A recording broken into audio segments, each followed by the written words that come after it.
Hello, everyone. Hi, everybody. Welcome to Political Head Trauma, where if Headrum had a podcast. Did it sound like this? Hi, everyone. Yeah, we got an awesome show tonight. We're starting a little late because traffic jam issues, but we will have Nicolene Peck on. She is now our new state rep for House 28.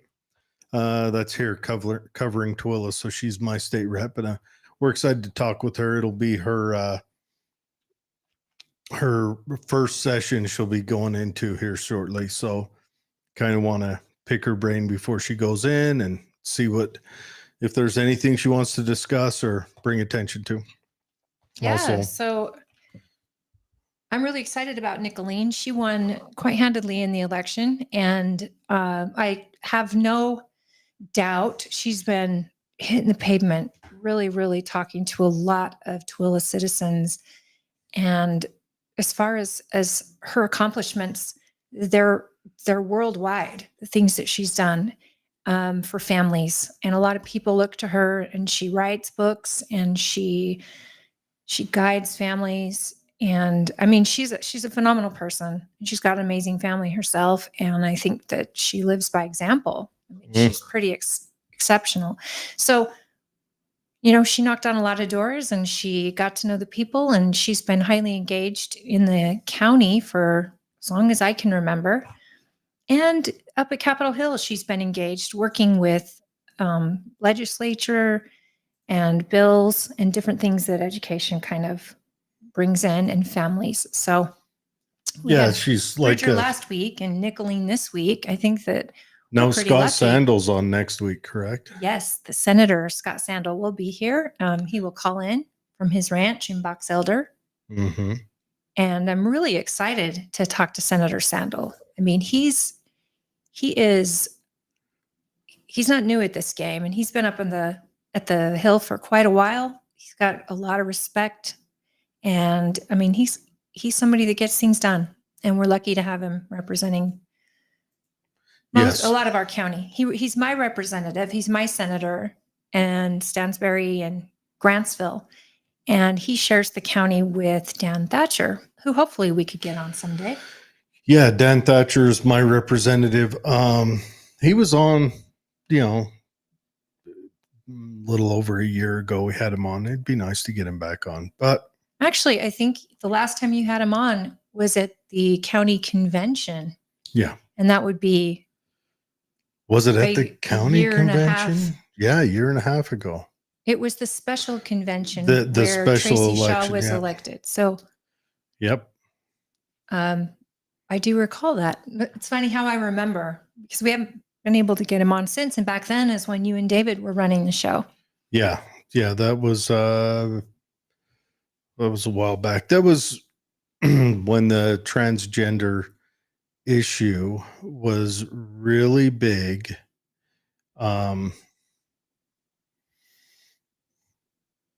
It was really big here in Utah right after hi Cher. Right after Governor Cox became nationally known for he was talking to some school kids. Yeah, in the context of that. Yeah. Got blown out of proportion. I'm not going to say whether it got blown out of proportion or not. What happened to David? Yeah. David moved on to bigger and brighter and sunnier. And he went to Florida. I'm kind of jealous right now. But anyways, yeah. So I'm excited to talk to Nicolene. But hey, Matthew, he's still part of the show. You'll see David in the comments in no time. I hope that he'll join us. Sometimes he does jump on and join us. He usually jumps in a little late. You'll see him towards the end of the show. But we'll try to get him on when he has some free time. I'm excited to talk to Nicolene, and Holly has a news story for us. Well, it's not news. And what's crazy is I really just learned about the details only a few days ago. It kind of went under my radar. So, we talk about freedom and we talk about independence, and I'll never get over Celeste Malloy saying, I don't think Americans are really ready for true independence, because it's hard. It's difficult. It requires individual accountability. Mhm. And, we've talked about mostly, multiple times, you and I and David, when I was on your show as a guest, you and I on our own show, regarding how Utah has a law against sending liquor in the mail, or not sending it, receiving it in the state of Mhm. Utah. Utah is the only one that can sell alcohol here. And for those of you not in Utah, that's pretty crazy. We have liquor stores that are run and owned by the state. And there's a sin tax on things like cigarettes, alcohol, tanning, things that are sinful. Mhm. And it just so happened in March, a bill was passed and the governor signed where they are going to outlaw flavored vapes, which is insane because flavored vapes are sold in vape shops. You have to be 21 to get in there. They are just like cigarettes or alcohol. They are controlled, with certain laws and perimeters. And last session it passed. And under the guise of, we need to protect teenagers because they're more likely to vape if there are flavors. Now, on the opposite end of that, and what wasn't brought up, or maybe it was, I really don't know. I'm falling on my sword here, folks, because I am so irritated by this bill. This bill, I know so many adults who quit smoking because of vapes and they started vaping. Now, that's neither here nor there. I know that vapes, on studies, it's pretty new. There's not long-term studies on the effects of vaping, but I do see that they are less harmful than cigarettes. They're just different. You shouldn't put anything in your lungs, period, that doesn't belong in there. That's understood. But there's a nicotine content, and I believe nitroglycerin or something. But there's not tar. There's not all the different chemicals that are in a cigarette. So the whole argument is that you're making it illegal for adults to do something that is normally not illegal, and they're grown-ups, and you're taking away something that they enjoy. It's called freedom. And you're saying, sorry, we're going to make it illegal to protect the teens. Well, it's legal to own a firearm. You just have to make sure you're protecting it and you're responsible for that. It's legal to own alcohol, all flavors. It's your responsibility as a parent to control it, to protect it if you've got teenagers at home. These things, cigarettes, they're legal. It's your responsibility to protect them, make sure your teenager doesn't get them. But the government doesn't trust you. The government thinks they know best, and they put an absolute ban on it. And that goes in effect January 1st. And from research that I've done around town, is my mic really loud? I don't know. It sounds loud in my ears, but no, you're hitting just right. So if that's researching around town, I've talked to some of the different people who are involved in this or who are affected by this. And they say the health department's going to come in and seize all flavored vapes on December 31st that are not sold. So will the owners of these shops be reimbursed for what gets taken? I'll tell you what, if you live in Utah, you might want to run to your local vape shop, whether you enjoy vaping or not, and buy up everything that you can, because it's going to be underground. That's what people are going to do. Or they're going to go to Wendover. It's going to be and they're going to buy it there. The black market. Hi, Mike. Welcome to the show. It's going to be a black market thing. It'd be like marijuana, which also isn't illegal now to possess. Why not make the law more stringent on teenagers who are caught with it? Why not go after the rule breakers?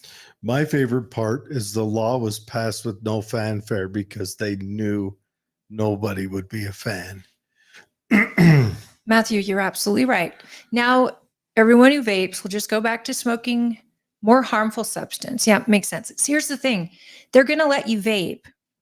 but it can only be tobacco and menthol flavor. Now, look, you are somebody Yeah, I'm a vapor. who vapes. Mm-hmm. So you just going to quit? Gonna have to. Because who can afford it? But that's the whole point. That's what they want. Sure. Right? So I'm not saying anyone should break the law, but if someone opened a shop on the Wendover border, Hey, the great state they'd of probably Utah be rich. is going to force morality on me, and I'm here for it. I think it's crazy. I think that taking individual freedom away from people. I mean, sure, if you find a teenager who's got tons of vapes and they're busted, find out where they're getting them from. And then when you find out where you're getting them from, if it is the parent, cite the parent, just like if they had your firearm. But at the same time, what I learned from an employee of one of these shops, they have to hold on to all the vapes that they would rather recycle because they don't throw them in their dumpsters. Because old vape, from what I understand, they don't throw them in the dumpsters because they're afraid the teenagers will get in the dumpsters. Oh, I was and they can't just throw them anywhere because they're battery operated or whatever. I've got two thoughts. One, I was chatting with my local vape dealer. I go and talk to, young man. He was telling me that twice a day he has to run crackheads out of his dumpster digging around for the little mostly burned up vapes.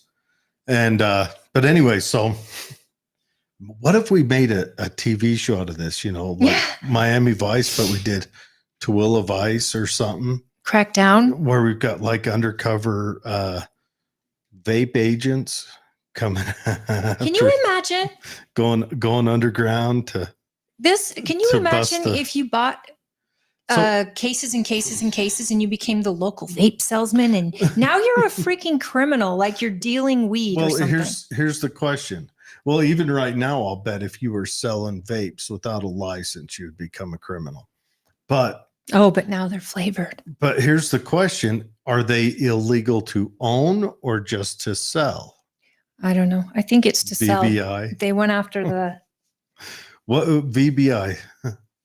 What would VBI mean? All right, let's guess. Why don't you just tell us, Matt? Because our imaginations are in the gutter usually. Mine is not. I am like I'm the only 12-year-old boy in this room. But let's VBI vape like FBI. The Vape Bureau of Investigation. But man, imagine that. But like, that's the question. Is it going to be, are they outlawing them or just criminalizing the sale of them? That's the same, I think. If you can't buy them, they're illegal. It's just like pot used to be. Now you can get stopped with almost 100 pounds of pot and it's still a ticket. Well, not necessarily. I believe you can have them and possess them. Okay. Like if you went to, just like alcohol, if you went over to Wendover, you can stock up on alcohol. But what I do know that during my investigation was that in Nevada, if they sell alcohol or cigarettes to a Utah driver's license, they can raise the tax on what they make off it. Oh, so really? you're paying more for the product potentially. Now, this is all just what some employees have told me and store owners. Now, your day job, you work around alcohol, so you'd probably be a good in on that. I do. And I have to have a license of sorts to do that. And I have to follow very strict laws. And even everything with the alcohol has to be locked up, has to be accounted for. Every drop of it must be accounted for. And I understand, I respect the laws, but I still think it's crap that I can't mail a wine basket to a friend in Utah. Mm-hmm. I can send one to anyone else in the country. We had a local winery out here. Yeah. Yeah. And for all of how long? A year? Yeah. They went under Manenbach Cellars. They went under because kind of as a startup in this modern age, if you want to survive that business, you've got to have male portion, a male side to it. Not just a male side, but a mailing side. Nice. But anyways, yeah. And it's too bad. I enjoyed his wine. Had a more of a dry reds is kind of what he's specializing in. But yeah. This is what I'm getting at when I mentioned Celeste and what she had said about independence. If we really went back to the Constitution and the rights that are given to you as an American citizen, and the government stays out of your life, you would have to be responsible for yourself.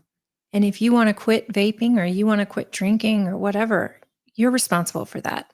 Keeping it out of your kids' hands. Yes, we should have laws, but do we take away? I mean, I'm curious to know how many people used to smoke cigarettes and then turn to vapes as an alternative. Yeah. And are healthier. Yeah. Or we don't know if nicotine alone or tobacco alone doesn't cause cancer. We don't know. I mean, people have been smoking tobacco since the dawn of time, as far as we know. Now, cigarettes, and yes, tobacco is addictive. We know that now. But so is alcohol. So is, you know what makes me the most irritated? And I bring this up all the time, but for those of you who have Hulu and you watch the commercials, if you're like me and you don't pay for Hulu Plus or whatever, commercial free, every other commercial is a pharmaceutical commercial. All legal drugs, all legal. But they're going to take a vape away from you. I'm just disgusted the government gets to choose which is harmful and which is not. And firearms is tough because that's your Second Amendment and everyone's going to fight you to the death on it. But they're treating this almost like a firearm.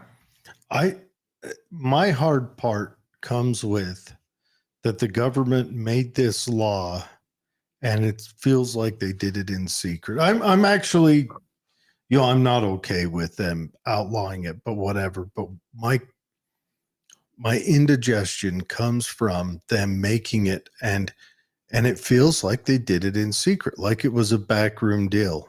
I don't know if it was. Even if it's for the benefit, but this should be something like that that's going to affect, probably 1 in 10 or 15 people automatically. That should be put right out in the open. Well, that's what we're doing tonight. That's what we're doing. But sadly, no, the with a month left of till the law goes into effect. But here's the people thing, that are taking the right should. And I wonder if they'll end up being like our federal officials were when they outlawed Cuban cigars, yet they all still had a drawer of them. I don't know that anyone at the Capitol vapes, to be honest. I mean, I wouldn't know to pay attention to this law. It just got brought up to me by a good friend who was like worried about it. So I did some research and I couldn't believe it. It went under my radar because why would I think to even ask about it? Why would I think that this wasn't going to happen? That's why it should be out in the public.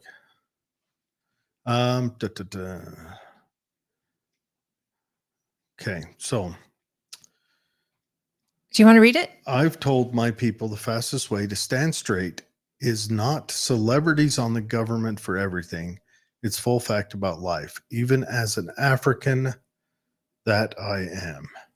I think what that's from Mike from Nigeria is don't go to the government for everything. I think celebrities might not be the right word, but he's absolutely right. Well, over here, I mean, individual responsibility. Over here, government is celebrities. Carrie says Cox sees himself as a benevolent father in many ways. Most dictators do. I don't see Cox anywhere near this bill, to be honest. He just signed it. But the legislature voted for it. They voted for it just like any other bill. They did all their committees and they did all this stuff. And then the governor went on his staff. I don't want to blame the governor here, but I mean, why would he not if they brought this bill to him? I understand. I understand the drive.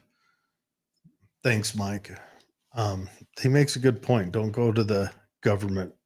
But I understand why he would sign it and why the government, they're like, we're protecting kids, you know, we're just there. This protects kids. This will keep kids off that vape dole, you know. Kids have been smoking. Teenagers been smoking forever. Remember, that's where they went after the tobacco.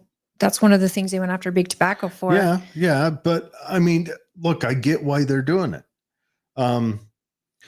The thing that killed tobacco, and I would not be surprised if tobacco did not have a hand in drawing up this legislation to the very least, because the thing that killed tobacco was an alternative choice, and vaping was that alternative choice. And is vaping perfect or the answer all? It is not even close.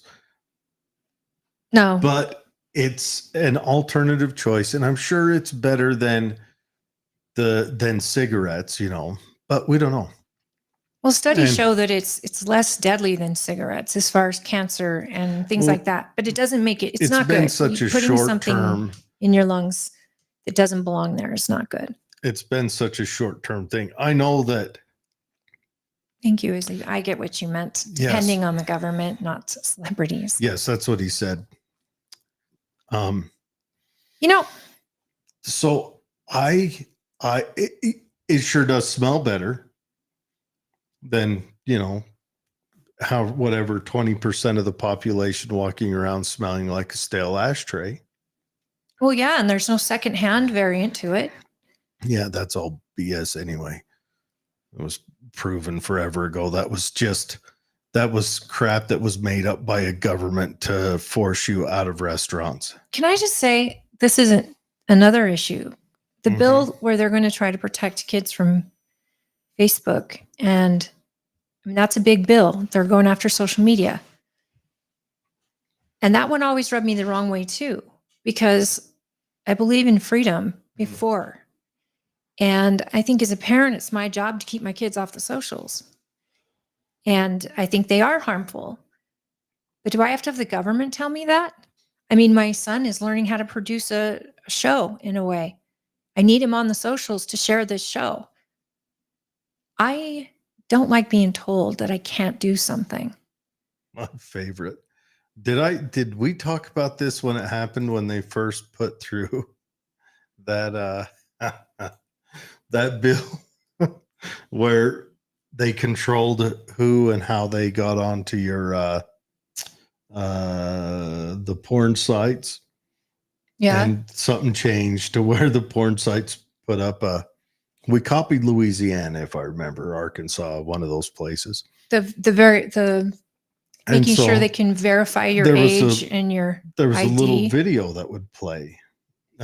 We played it on the show, and it's some lady talking, because of the state you live in, you can't. And there was a guy who called one of our legislators screaming at him.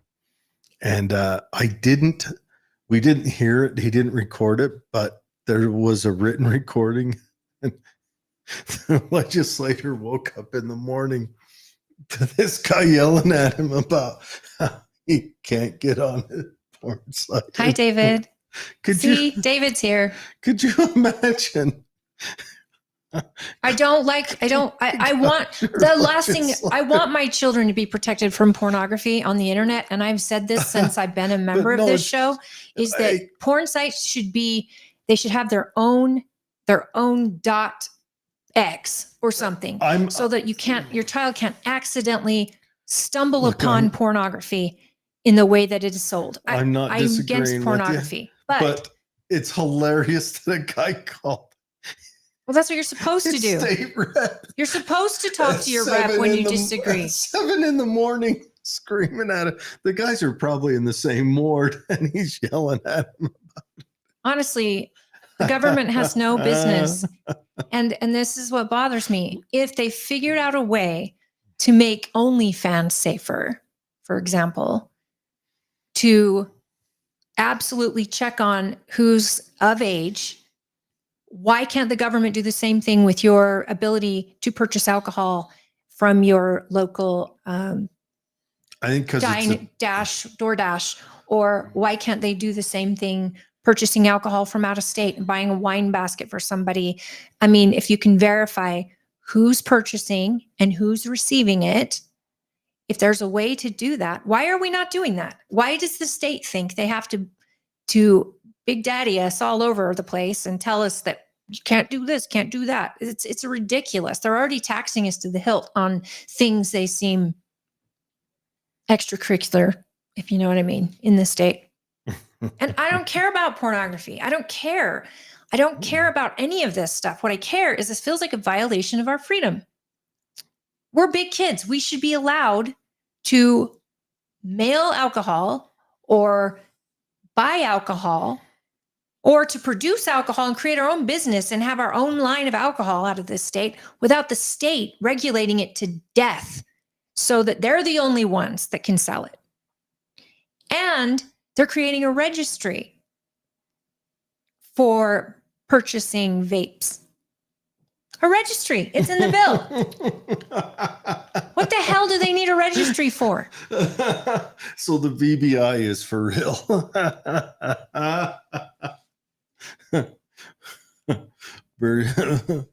So Perry says, ATFV? I don't think that's the bill. It's about parents giving the permission, from what I understand. It's about holding big tech accountable. It's set up with control so parents know what is being offered. I'm still cautious because they don't want to show kids anorexic models, but they will show trend. That's what I'm saying.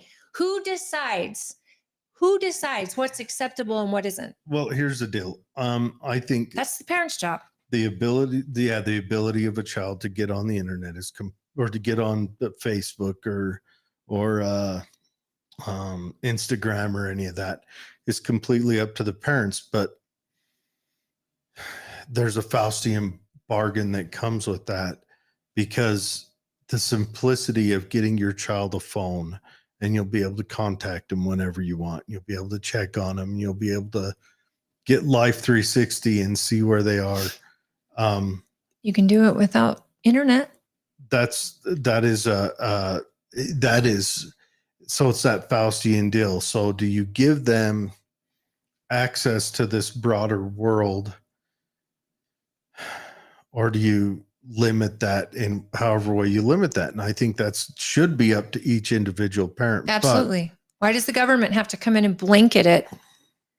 I know, because there are parents who don't give a crap, and there are parents who don't understand or aren't going to monitor it.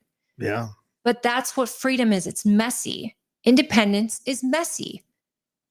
That's the thing. Not everyone is going to follow your laws, regardless if you make them or not. Well, regardless. Keep making more of them, and there's more laws to be broken. Exactly. And maybe it's just a revenue grab. Maybe the government's, they don't gain anything by banning it. Who gains it is probably not Wendover, Mesquite, the places that Utahns will go for it. They're going to make a ton of money. We could go to Idaho and buy the lottery. Hell, I think even Idaho has them not illegal. So I don't know. We'll find out. I don't want the lottery in this state, but I understand why people go buy tickets. You can't win if you don't. Too busy looking for EBT cards for illegal. David, no one can afford to come to Florida. Come to Florida. Not yet. Cox signed the bill. What if we brought Florida to here? Virtue signaling.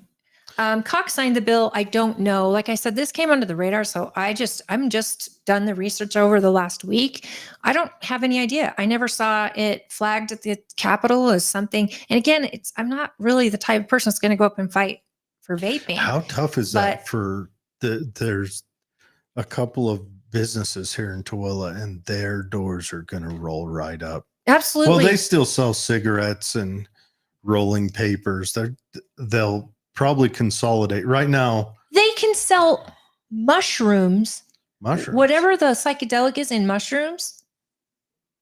I don't know what it's called. If someone knows, tell me, but they can still sell psilocybin, chocolate.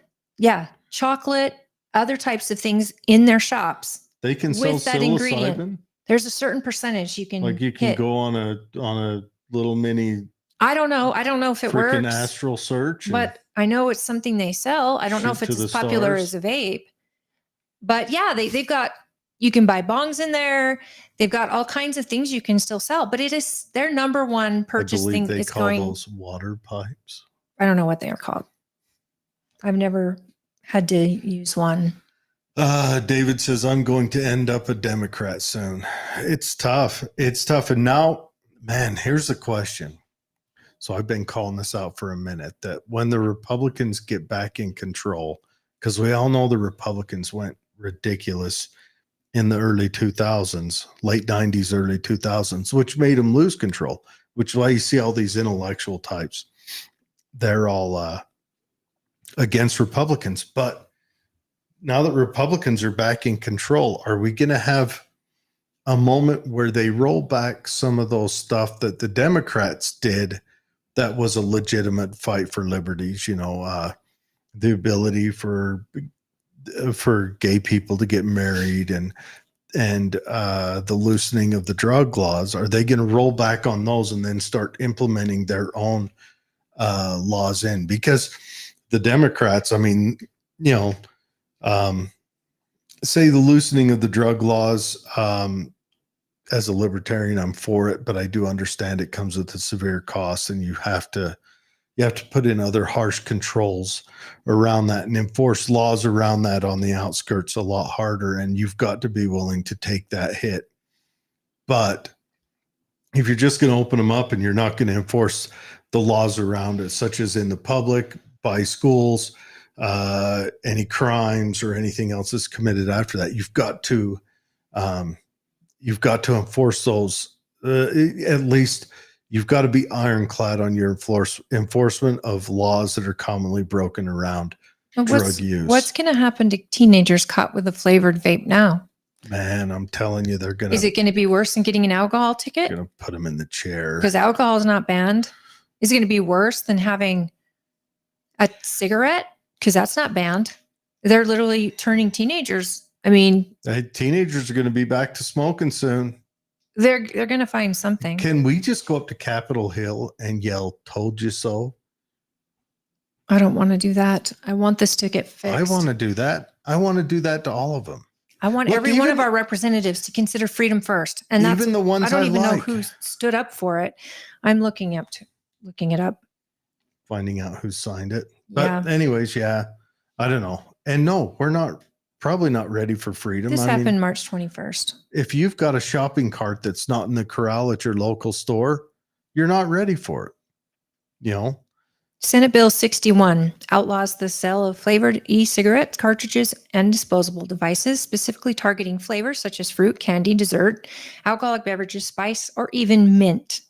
They consider mint a flavor, unlike menthols. Spice. The ban is set to go into effect on January 1st. I got a curry flavor vape. Ew. State Senator Jen Plum, Democrat. Okay. Salt Lake City. Bill sponsored, said the legislature was designed to curb the epidemic of teen vaping. Plum, a physician, noted she's seen the effects of addiction in teenagers firsthand, including seeing young Utahns in the emergency room with nicotine withdrawal. Oh, and banning the vape is going to stop that, huh? Because cigarettes aren't easy to find. Dave says, where's Lyman and who voted for it? So nicotine withdrawal can throw you in the hospital? Who the hell knows? Wow. So remember how they used to say that marijuana was the gateway drug? Hold on. So now she's saying nicotine withdrawal throws them in the emergency room. Let's take away nicotine. This not nicotine. They're not taking away nicotine. They're taking away good vape. Tasting nicotine. A vast majority of teenagers start vaping with flavored products. Most commonly, flavors among teens are fruit and other sweets, such as bubblegum or pink lemonade. Mine is a berry flavor, if I remember. I can't read that. Oh, but her bill was not designed to put specialty tobacco shops out of business. However, she noted businesses are going to have to change their model if we take the flavors out. We're going to outlaw automobiles, but not to put car sales companies out of. We don't want to ruin Marcosian. Okay. Senator Todd Weiler, and I like Todd. He's out of Davis County. Okay. Not everybody loves him, but I think he's hilarious. Just follow him on Twitter. He remarks that teenagers in Utah, he's a Republican, also abuse alcohol. There's no push to ban beer or other drinks that might appeal to young people. He said also the bill would harm the hundreds of specialty tobacco shops that have popped up in Utah in recent years. Currently, specialty tobacco shops are the only place where flavored vape products can be sold. Customers must be 21 or over to enter. So is this a local, does it say, can you track who all voted yay or nay on it? Let me see. This happened in March. Protesters showed up to argue when this happened. Some other states already banned flavored e-cigarettes. California and New Jersey. That's great because we're so much like them, aren't we? Let's follow those two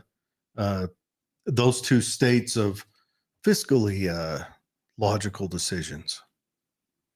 Hundreds of disposable vape devices have flooded into the U.S. from China. And this has presented a challenge for the Food and Drug Administration, which is currently playing whack-a-mole with the thousands of illegal products. In addition to we got to say China banning flavored vapes, Utah bill also outlaws the sale of any vape that is not authorized by federal officials. So this would be the Bill 61, and Jen Plum, Democrat, gave this to us in March. Governor signed it after session, along with another number of other bills that he signed. So I'm not going to drag Spencer Cox into this, especially when it won. I'm curious what the votes were, though. You guys, this may mean nothing. I mean, it's something a lot of you people that watch don't like tobacco. Some of you do. Some of you still smoke cigarettes. No judgment. I think this isn't about the vape. I think it's about policing of your rights as an adult. So I just can't believe it. I'm just still shocked. So I know there's 3 or 4 shops here in Tooele, one in Grantsville, who knows, however many else. So let's guesstimate 6 employees per. So yeah, handful of people be possibly without a job. I know quite a few that will be without a job.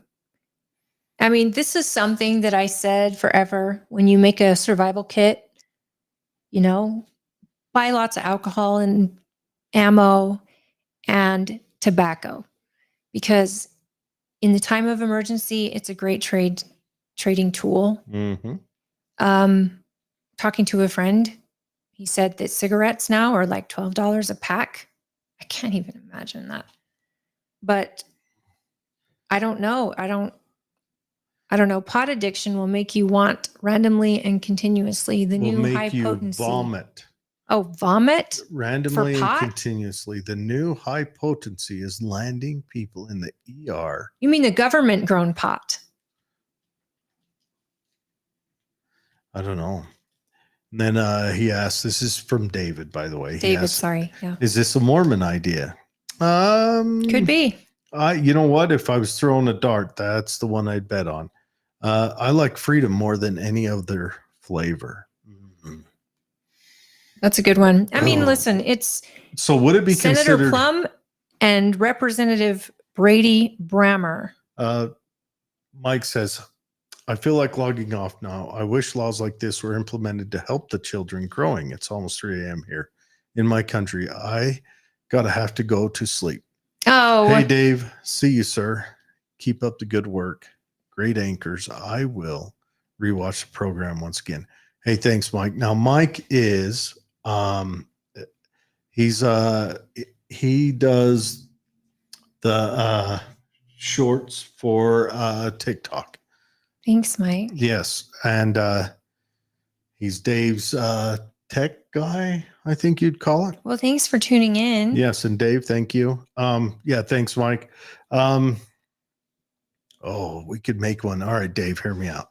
So we make it smell like cordite and napalm. and we call it Freedom. Would that be considered a flavor vape? You know, just that smell of cordite. I don't know what you're talking about. What's cordite? Cordite? That's what's in modern gunpowder. And you would want to inhale it? No, you just make it smell like it. So you can call it Freedom. So it can be like on Apocalypse Now. I love the smell of napalm in the morning. 3 people voted against it on the third try. Okay, who voted against it? So everyone else is that just on senators? 3 Republicans voted against it. Is that just on the Senate? This is the results of the bill, Senate vote in the Senate. So let's see, shall we? How many people voted against it in the House? Senator Fillmore in Lincoln, Senator Hinkins. Okay. A lot didn't vote for either one. Senator Weiler voted against it. So who voted for it? Dan Thatcher didn't. He didn't vote. Yeah. McKay voted for it. What? Oh, really? I know. Shocked. Settle down. I'm looking for our senator. Senator Sandel voted for it. Mm-hmm. Okay, we have a question to ask him next week. Yeah. I mean, I'd like to hear the inside scoop on it because they had specialists in there. They had doctors in there. I'm going to say this. It'll probably draw a lot of kids away from vaping, but kids are going to do stuff that kids think are cool that goes against their parents. So their parents aren't going to be able to get it. So where are they going to get it from? I imagine. Because according to this, they're getting it from their parents. I imagine we'll see smoking take a slight rise again amongst high schoolers unless that smell has become unpopular enough to where they leave it alone, which is what I'm going to hope for it. I'm hoping and praying. I hope it works. I hope all their dreams come true. And that right there is the fix for Utah. I hope so. And it sounds like Nicolene might be here. Yeah. Should be just on time. I hear the alarm going off. Dog alarm. Yep. Now, Nicolene's probably one of those people that doesn't care either way. Maybe, a lot of people don't understand vaping, period. So this... Maybe Nicolene does, but I'm excited really to talk to her about our upcoming session, like what plan she has. I'm sure she's been, contacted by people and told to expect some stuff.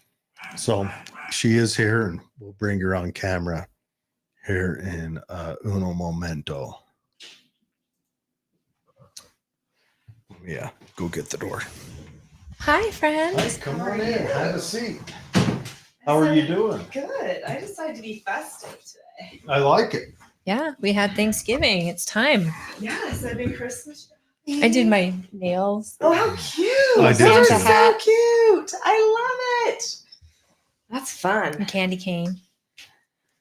Okay. I did my nails too, but Way to go. it already Yeah, got you right down to the nub. worn off. How do you get a manicure like that where it looks like, It's like they've been this? chewed on That's by a called- small animal? That's called a man. My son has those same Manicure. nails. They're little nubs. You are cute. Oh, Yes. well, I thought it was so fun because tomorrow is the Christmas parade in the city. That's right. That's right. The Yeah. Chambers Exactly. does that, right? Mhm. So I thought it was a good day to dress up, get everybody in the mood. So, hey, Perfect. Twilla County, get out to the parade tomorrow for the Christmas parade. And I know the Chamber of Commerce does it every year, and it's a huge event. And then does Grantsville do one tomorrow night? The Christmas They do. lights? It's the Christmas lights one. So Yeah. everybody that wants to see a light parade where they decorate their vehicles in light, and it's so much fun. Talk about living in a small town. It just, all the people, and it's such a good time. And usually someone's selling hot chocolate, and there's so many fun lights, and Santa is there, and you get to Perfect. meet Santa after the fact and get hot chocolate. It's usually at the fire station. I used to do it with the pageants Yeah. back in the day. I've been on the TikToks. I've stumbled onto the Krampus You sound section. like my grandpa. Been on the TikToks, eh? On the TikTok. What are those kids up to? But they've got Krampus over in Norway. It's Yeah. like parades where these guys dress up like it looks amazing. They dress up like scary monsters. Like the devil. Well, that's kind of Krampus is terrifying. kind of what Krampus Oh, is. I'm sitting here going, who is that? Yeah, I don't he's- even know. He's Okay. the Krampus. one in Europe that they would tell children if you were naughty, Santa didn't visit, Krampus did. Oh, I see. He's the counter. He's a Nightmare on Elm Street. And they have a parade for him. Oh my Yeah, goodness. all over the place. And so they've been recording it, and so it looks like that. And that is frightening. they Yeah, I don't think I'd want to go to that. they do. I hope all the children are good. they If you were a do mass fan- murderer, that's the last place. Suppose if you're a bad kid, he kidnaps you. But Oh my like you can goodness. watch him, and So it's literally something out of a horror movie. I mean, Oh, that is It yeah. literally is a horror movie. There's a lot of them. yeah, well, Wow. they've made Horror horror films movies called about it. But this Krampus. it's an old legend that Krampus was what they scared you to be good. Because us Americans, we just said you'll get coal if you're bad. But they said this horn wish guy, I got coal. They took it That's to worth a another ton of money. level. yeah, he'll kidnap you. Yeah, seriously. And The, you're the, bad, fed- we'll give the you a federal government's bunch of starving gold. us out of our coal right now. Like Yeah, we totally pull your want coal. mic right up to you. Oh, this one. Okay. Yep. Sounds Yeah, good. I'm sure it goes back to even like pre-Christian days, kind of like the Fey days. That it's probably a holdover from that, a mix in that got brought in when Christianity came there. But the parades look awesome. They do them at night. The guys walking around in the scary costumes, and everyone lines up and brings their kids out to see it. I can honestly say I don't think I would. I wouldn't want my child to have No. nightmares. But like you said, But what it's a about- tradition. It's a And tradition. what about Halloween? I mean, yeah, would you that's let true. your It's not my kids- favorite holiday. I'm not gonna lie. oh, It's I not. love Halloween. No, because you know, Halloween's- it's fun for all the cultural and like the community aspect and the fall time and all that kind of stuff. But I just never have been into the creepies. Like I'm just, I have a hard time with it. I love it. I love it I when the use it little as an kids excuse come to up. dress up cute and be my It's- favorite See, character. I do but the never rebellious scary Halloween stuff. vibe. Yeah, exactly. Like, oh, I'm going to be an angel for Halloween. Or Yeah. like, I'm the Halloween rebel, right? Yeah. I'm the non-scary Halloween person. I like I little have a kids. pumpkin. I'm going to be a pumpkin or a peanut butter and jelly sandwich. or Nicolene, something. I wanted to. So yes, This is Nicolene Peck. Nicolene Peck. She's the new state representative for House 28. I want to bring up this bill. Oh well, yeah. Let's bring it up in a minute because I want to first congratulations. Thank you. Good job. I know we were both rooting for you. I don't know the other person running, so maybe that was unfair to him that I didn't know him. I think so a I lot of rooted people for did you. not know him, actually, to be fair. And that's he a didn't get out much. that's a tough thing. And yeah. maybe maybe here in Tooele, the Democrats didn't do a hard push. Whatever, doesn't matter. I'm happy you got in. You worked really hard. You've got I did. not just that, but you've got a pedigree about you when it comes to managing kids and so I think you'll definitely be an asset to the Well, state. families. I mean, you've Yeah. been an asset to the county regarding your involvement with families and the world. I said your world we're now as far as families and that oneness and listening to a child and having a very, very close-knit family unit Mhm. that is what God intended it to be, the nucleus, the whole structure for a child. So they go into the world competent and connected and Well, that's our just future, healthy. isn't it? I mean, It that's is. our future. And I think every parent knows that. And they think, okay, I know I'm forming the future. But then it gets down to, but what have I been raised with? What do I know? What am I afraid of? What's happening around me? How do I There's a- protect them from the outside? Yeah, there's a lot culture. of panicking that happens. There's a lot. And people actually have a lack of skill development in that area. And so it actually has been a privilege. I tell people all the time, get a little choked up, but they'll thank me for work that I do in that area. And I'll always just feel like, it's such an honor to help people with the thing that they care about more than anything else, which is true. their family. Like it is such an honor that I feel like, don't even thank me because I feel like it's a privilege. So you've discovered that find a job you love and you'll never work a day in your life. Exactly. So You I also like, never sleep a full night in your life. I want to come up with a new term. I want to call you a bicycle motor mechanic. Bicycle. Okay, Okay, that's you just got to random. explain that. That's Yeah. just, Well, what's a bicycle motor? Okay, well, I don't have one of those e-bikes, but well, the pedal. Yeah, the pedals. The child. what the hell where are you going? So the child is Mayday, the bicycle mayday. motor, and so I'm You I'm give helping the to child a repair the tune-up. child. Oh, okay. I get it. There it is. That actually Holly- was some pretty deep thinking Yeah, there, that's Jared. a Holly- That was long deep. way to the well Yeah. there. Dude, I'm telling you what, sometimes You take I'm the a scenic poet and route. I didn't know that I was. I like that. So Bicycle motor mechanic. I'll remember that. I used to say tricycle motors, but what exactly now you're elected and Yes. you're already involved at the legislature anyway, but Yeah. what exactly happens now? How much do you know about upcoming bills or session? Like, do you have Mm. anybody walking you through it, or is it just a Okay, so it's trial a by little fire? bumpy. I'm not going to lie. It's a little bumpy. So I knew how it went. And I mean, how a lot of things went in comparison to the other freshmen. One thing you should know is this is a very large freshman class. We're tying for the largest freshman class to ever I come know in. I saw the picture of you guys on Mhm. there. You look like a mob. Yeah, we're going to make up 1/4 of the body. So that's Wow. So that actually just pretty means exciting. These are newly elected reps that have never served up there before. Now, if you Right. were in Wyoming, that'd be half a person. But here in Utah, we have a little more population. Exactly. So there's gonna be 19 of us, and they have to get us all transitioned in. They have to get the other people that aren't going to stay there out of all their space and all their things, and then they have to give us access to things. And they had to wait for a while until the canvassing was done with the vote. So there's the vote, and then comes the canvas after the vote. Were there and- close races that they had to check, double well, check? even so, there's just a rule that they're not going to give us access to everything up there until the Well, canvassing yeah, is that'd complete. be awful to say something Right. happened and they've got to be like, oh no. Yeah, exactly. Like, too late, I Yank already it. read everything. I know Well- where the aliens are. Right. And technically, I haven't taken my oath of office yet. So that's not going to happen until January the first day. Yeah.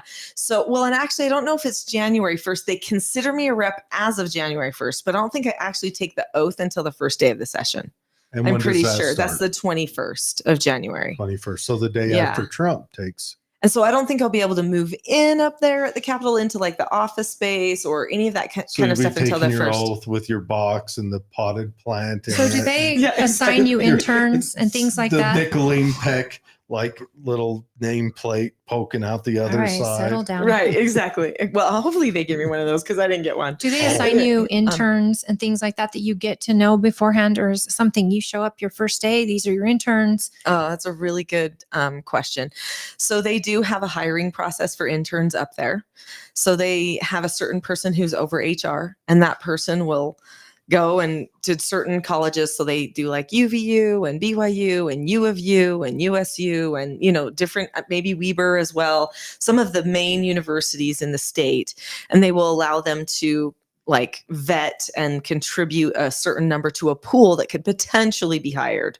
And then what happens is they've got an HR person that will go and interview them again and then extend invitations for them to be the interns. And then basically what they have to do is kind of like matchmaking. It's like this Yenta thing where Oh, they I'm have sure. they have to go, okay. Who would work which best with intern would- Nicolene? Yeah, okay. So this person, do they want to be involved in things related to probably families and children? And are they good on maybe rural issues? And you know what I mean? And how would they fit in? Or what do they want to learn about? Because the other thing is with your intern, not only are they supposed to help you, but you're supposed to be It's training in them. the field training. Yeah. But are they uh-huh. paid? They do pay them. I don't pay them. But the colleges actually pay them. I don't even think the Oh. state pays them. I see. So the colleges have programs that are part of, maybe political science degrees and stuff Yeah. like that. All those And very so- important degrees that we don't have too many people that practice. People Exactly. fight to We really be need to get interns. more- Yeah, my son actually has a political science degree. So Oh, good. yeah. But I And what get- does he do with it? Do you know, actually, he just can think like crazy. And he was going to go into law. And then he switched gears and he instead has kind of managed different businesses and different things like that. But he It's a- just can think in a different way. Do you I think that- minored in poli-sci and I was criminal justice major, and I absolutely loved it because I learned about the social work of the world and the politics and civic Mhm. structure and political law. And I thought it was very resourceful and beneficial, but it would Mhm. never be a major of mine. It was a minor and an interest, but I've used it far more.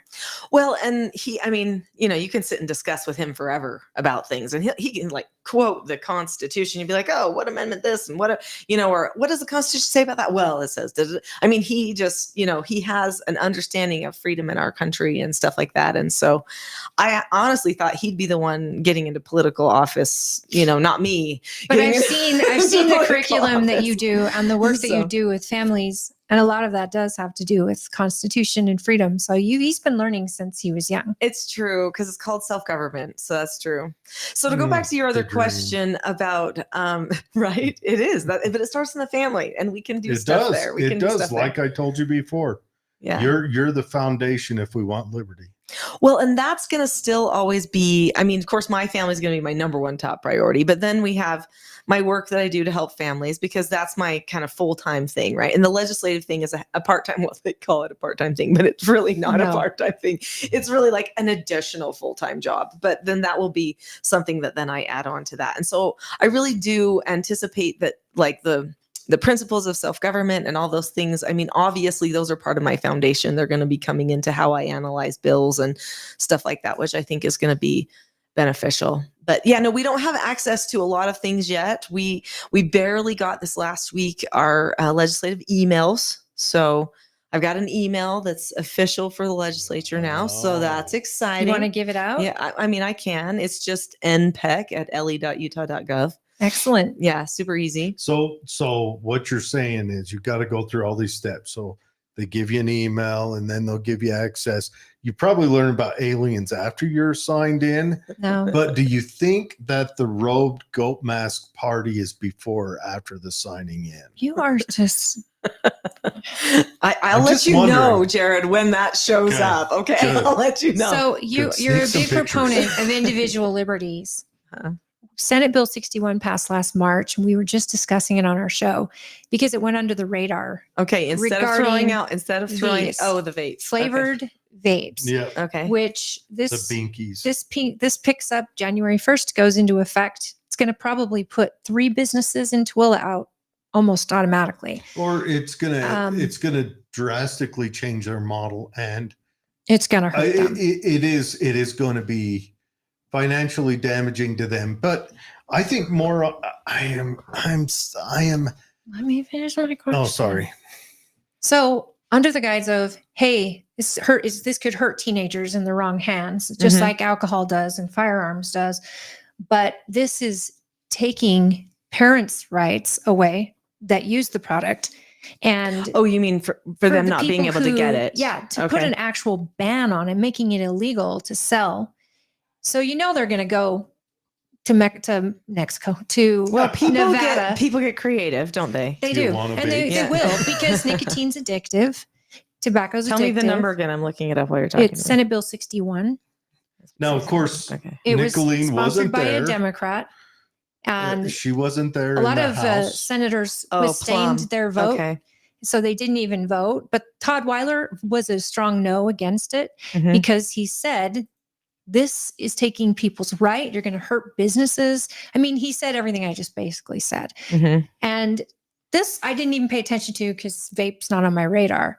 But for someone that brought it up to me, was like, health department's coming in to seize all flavored vapes on December 31st from these shops. So I went and talked to the shop owners, Mhm. and they're hurting. They're going to be hurting. They had protesters up there. They had petitions signed by tons of people who quit smoking tobacco and went to vaping. And you have to be 21 to even walk in the establishment. So they're doing everything they can. And rather than the state coming in and saying, hey, we need a proper disposal of these items so teenagers aren't digging in your dumpsters, Mhm. we need stronger punishments for teenagers caught with vapes, or even going after the parents when a teenager has a vape, anything. Rather than enforcing the laws we already have on the books, they created a law that says, sorry, nobody gets this. So I'm just curious, like, I don't know, as a legislator, I would, Todd Weiler was like, this, you're taking people's independence.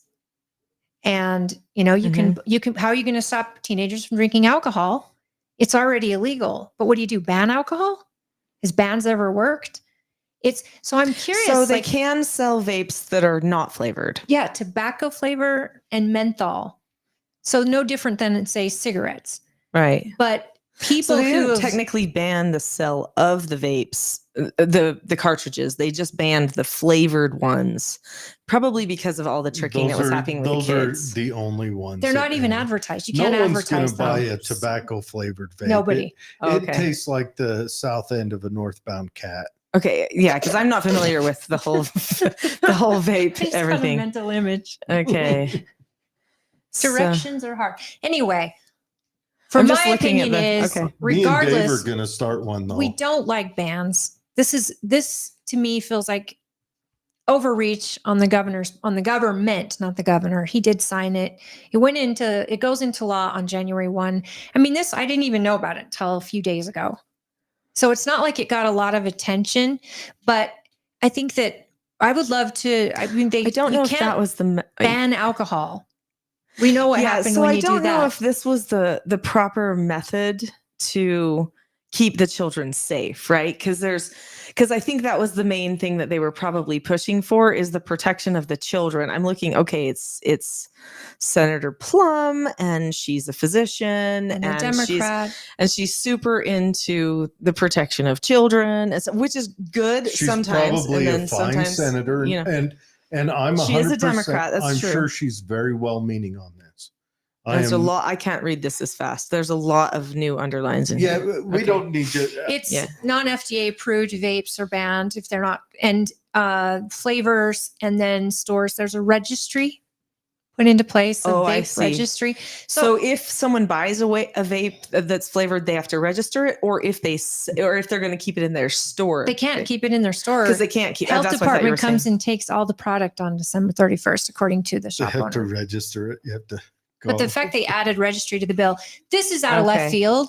We just were talking about it in the beginning. Well- It's brand new to me. And these Info. are nicotine vapes. So they're Yes. nicotine vapes with a flavor. That's what we're talking It's about. flavored tobacco. So You they're know what? technically I- equal to the type of nicotine that would be in like a cigarette or Actually, something, okay. or maybe even slightly I'm less or something. I'm More? I'm Okay. ambivalent on this. Okay.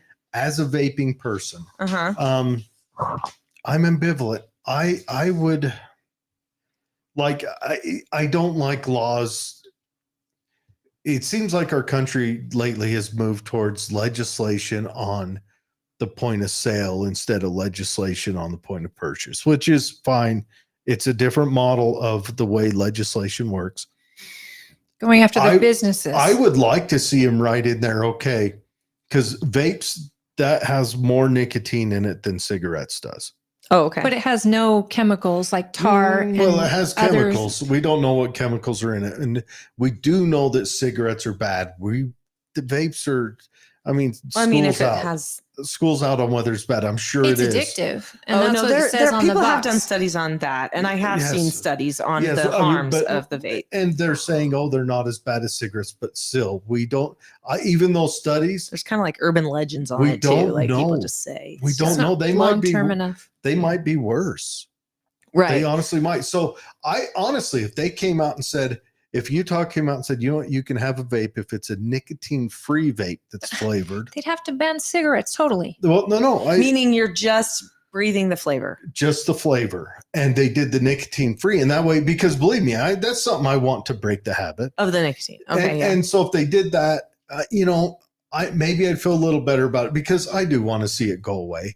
And nicotine gum tastes just better than the south end of a northbound cat, but not much, and all that. I would like to see these things, and it's all personal. I'm a weak man, weak-willed, and whatever. You're an adult who has a choice but that's that you fine. like, no different than alcohol. I appreciate the honesty. any of that. I appreciate you self-evaluating yourself in front of me and all of these Hey, people. if you're and not saying, living a "Listen, Socratic life, you're failing. Yeah, well, because we all have our own things that we deal with and we wish Oh, we for don't and need to whatever, talk right? about my chocolate addiction next. Come on. No, because I then I'll love have to talk about coffee. mine. I love I- chocolate. That's the thing, though. We went to As Costco. grown-ups, we should be able to do what we like as long as it's legal, right? But these laws are intrusive into your liberties. And this is just a small example. I don't know what's coming up in session. But I'm wondering. Yeah, I know a few things, Have but I these don't know people everything. Oh, really? considered? David Weiss wrote, "Can we ban McDonald's though? We know McDonald's is not just healthy. because, like, We the know food is people not- are getting heavy. That you choose to go there, just like you choose to go." But I compare a vape like in this sequence to owning a firearm or owning alcohol. I have to put it in. If I put it in my house, I got to know where my teenagers are and I got to keep them away from it. So I have to lock up the alcohol. I have to lock up the gun. That makes me a good parent and make sure my kids aren't going to school with it or using it with their friends. But I know a lot of teenagers that found ways to get alcohol when they were not 21. So I think you've hit on something, and that is that so often people's excuse for why they have to make bills is because, well, but the parents aren't doing their job. Ooh, what if their job. Senator And the thing Plum- is that that's a really sad state How old for is us to be Senator in, Plum? right? It's not Is a free she, state. Is she? She's probably a little older. She's probably in her 50s.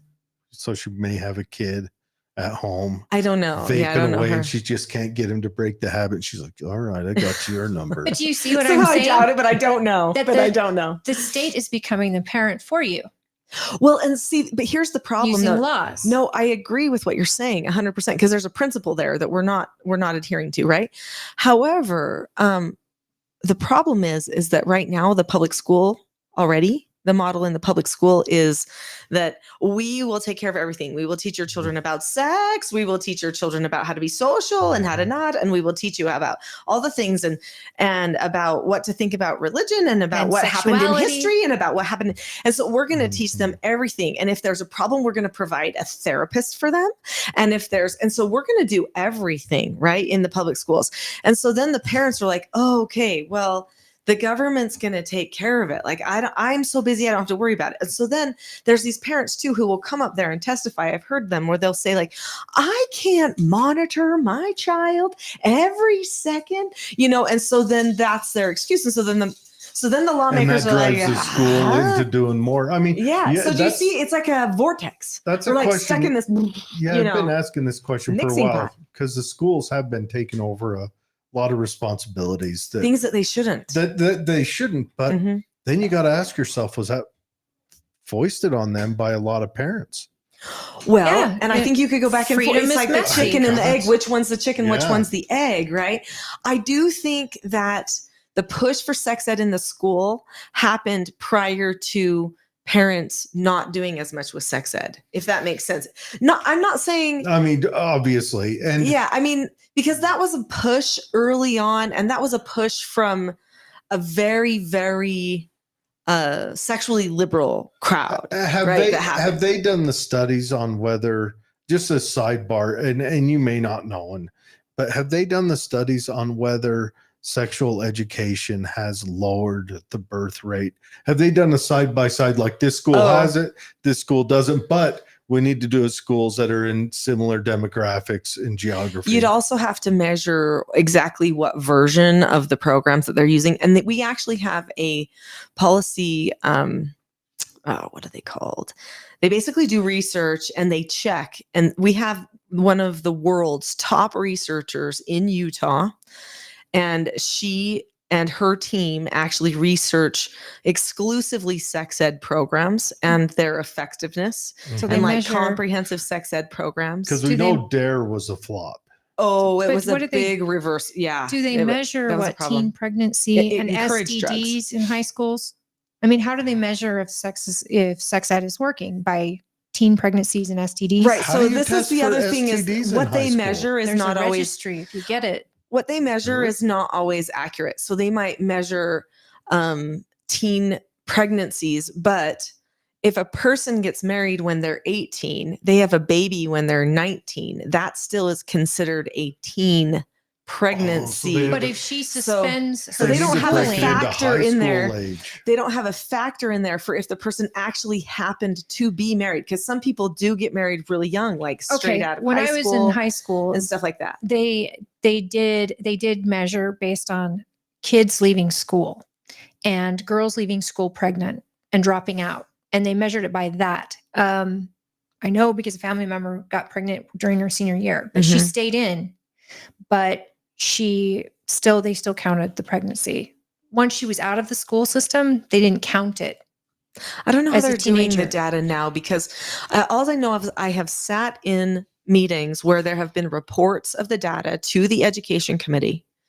And they have said things like, well, teen is from under 20 to, down to whatever. So basically, and they're like, and so our teen pregnancy rate is decreasing, or our teen Yeah, pregnancy that's rate crazy. is So everything increasing. from But the 13 one thing that to- you need to 18 know to is 20 is none that of your Utah business. does not have comprehensive sexuality education in the schools. We have abstinence-based sexual education, sex ed, not sexuality at all. In fact, that's a really bad term to put in anything educational, because it means how you like your sex. It's like your appetite for sex. Oh, it's And your. oof, we do not want to be teaching that. What's Anyway, changed, and though? so- What kind when of did that spice do you change? like with your meat? Because we used to have Planned Parenthood was giving the curriculum in Utah. Okay, so Planned Parenthood still actually contacts every single school every single year and asks them if they would like Planned Parenthood to come in and teach, either to adults or to students or to whatever. And do you want us to teach your health program and your sex ed program and whatever, and your maturation program? They still ask that. They told me that. But back then, when I first was a delegate, our representative, Tooele's representative, John Mhm. Wright, I think was his name. Mm-hmm. He's the one that was trying to push against getting sex ed out of school. And during that discussion, when I was researching it, I found that the curriculum provided back then, so this would be 2012, maybe, the curriculum back then was Planned Parenthood's curriculum. I personally do not believe that anybody who offers abortions or who gets paid for, who gets funded by an abortion provider or anything like that, should be allowed to teach in schools, because it is a conflict of interest. Preach. Yes. Yeah, because that is something that they are getting put in front of a demographic to form them in a direction toward creating a money Make avenue. them customers. Exactly. And so I do not think that, in fact, there has been another state, I know for sure, Louisiana has passed a bill that no abortion providers can actually teach in the public schools, like whether it's maturation, sex ed, whatever. I believe that got cleaned up in 2012. I would love to see and I say they need to do it with. It's not cleaned up.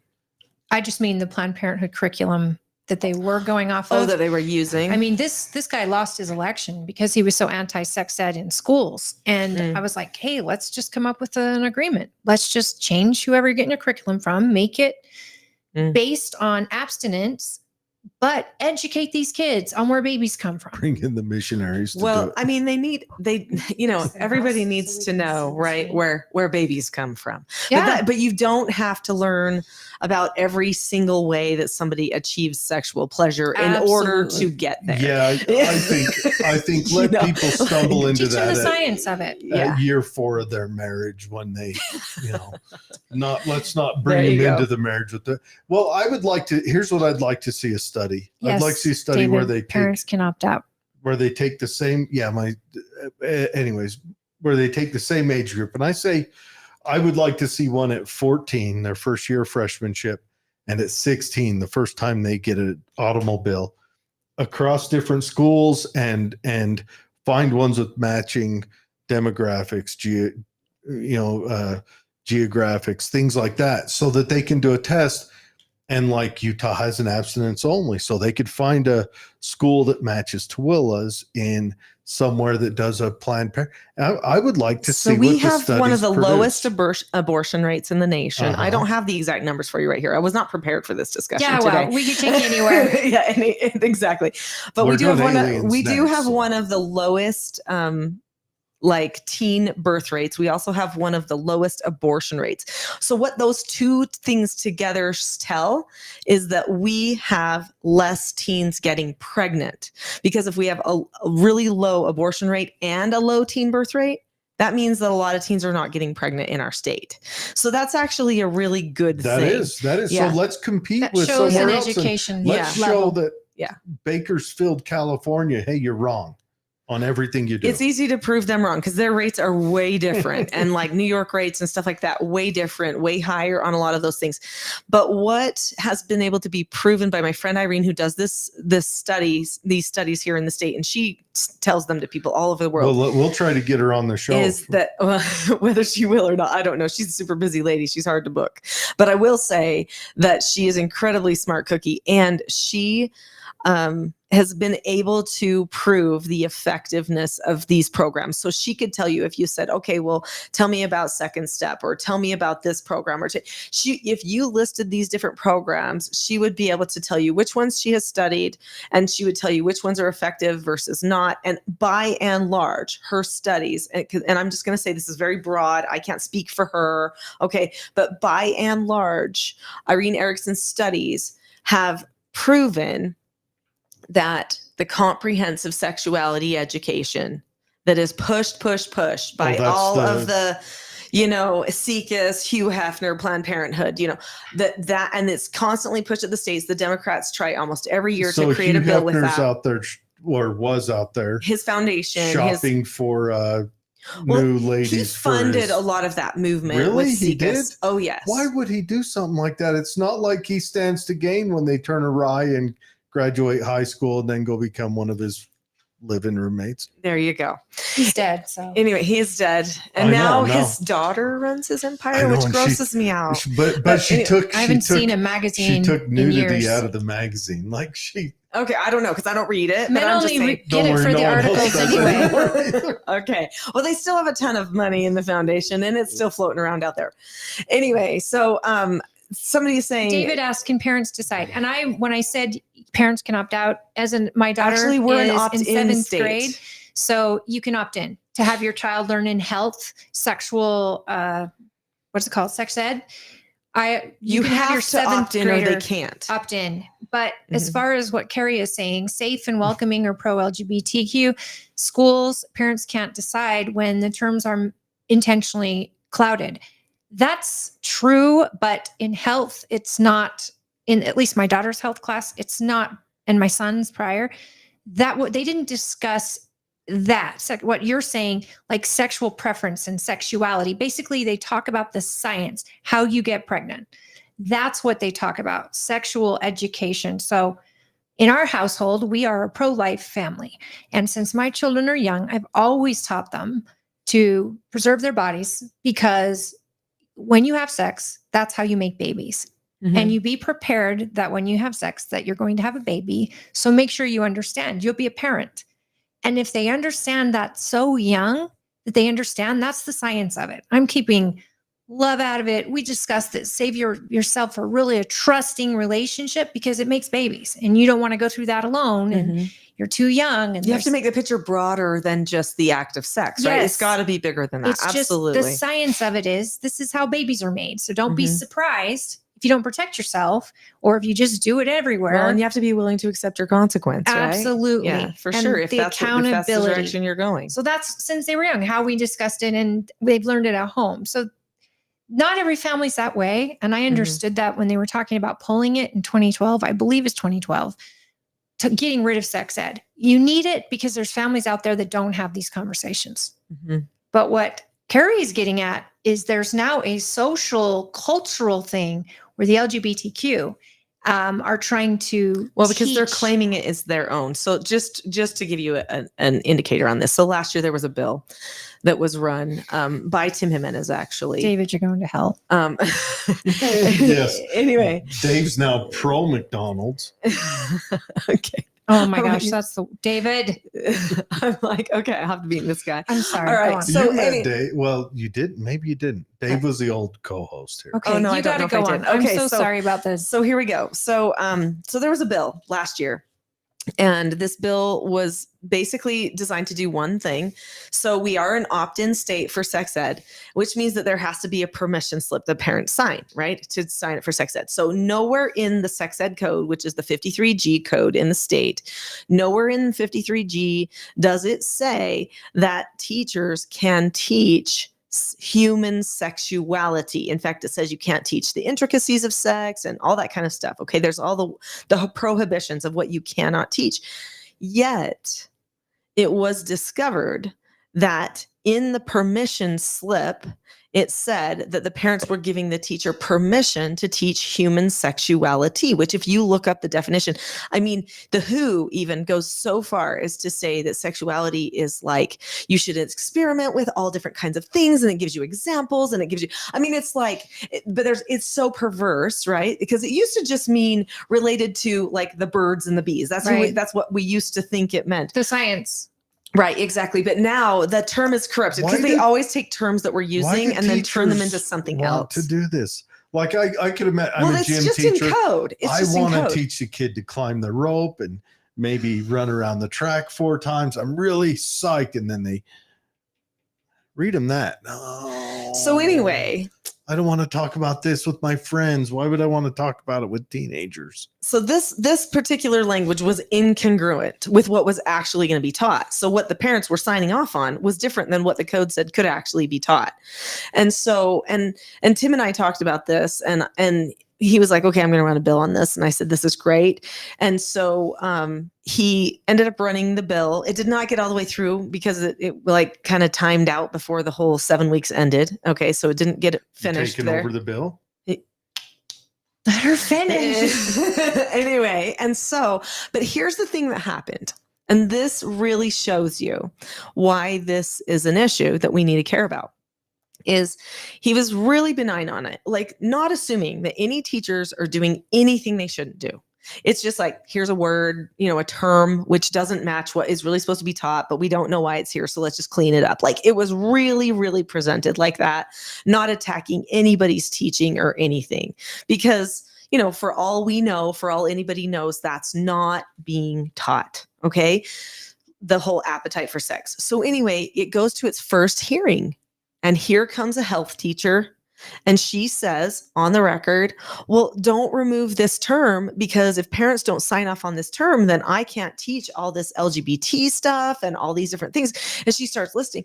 And I was like, holy cow. They are actually thinking that this term right here negates all of the other things that you're not supposed to teach. Amazing. So like day 4 is the whips and chains, and day 5 because is actually human sexuality now, according to some definitions, would be BDSM, all that kind of stuff. It would be because it's how you like it.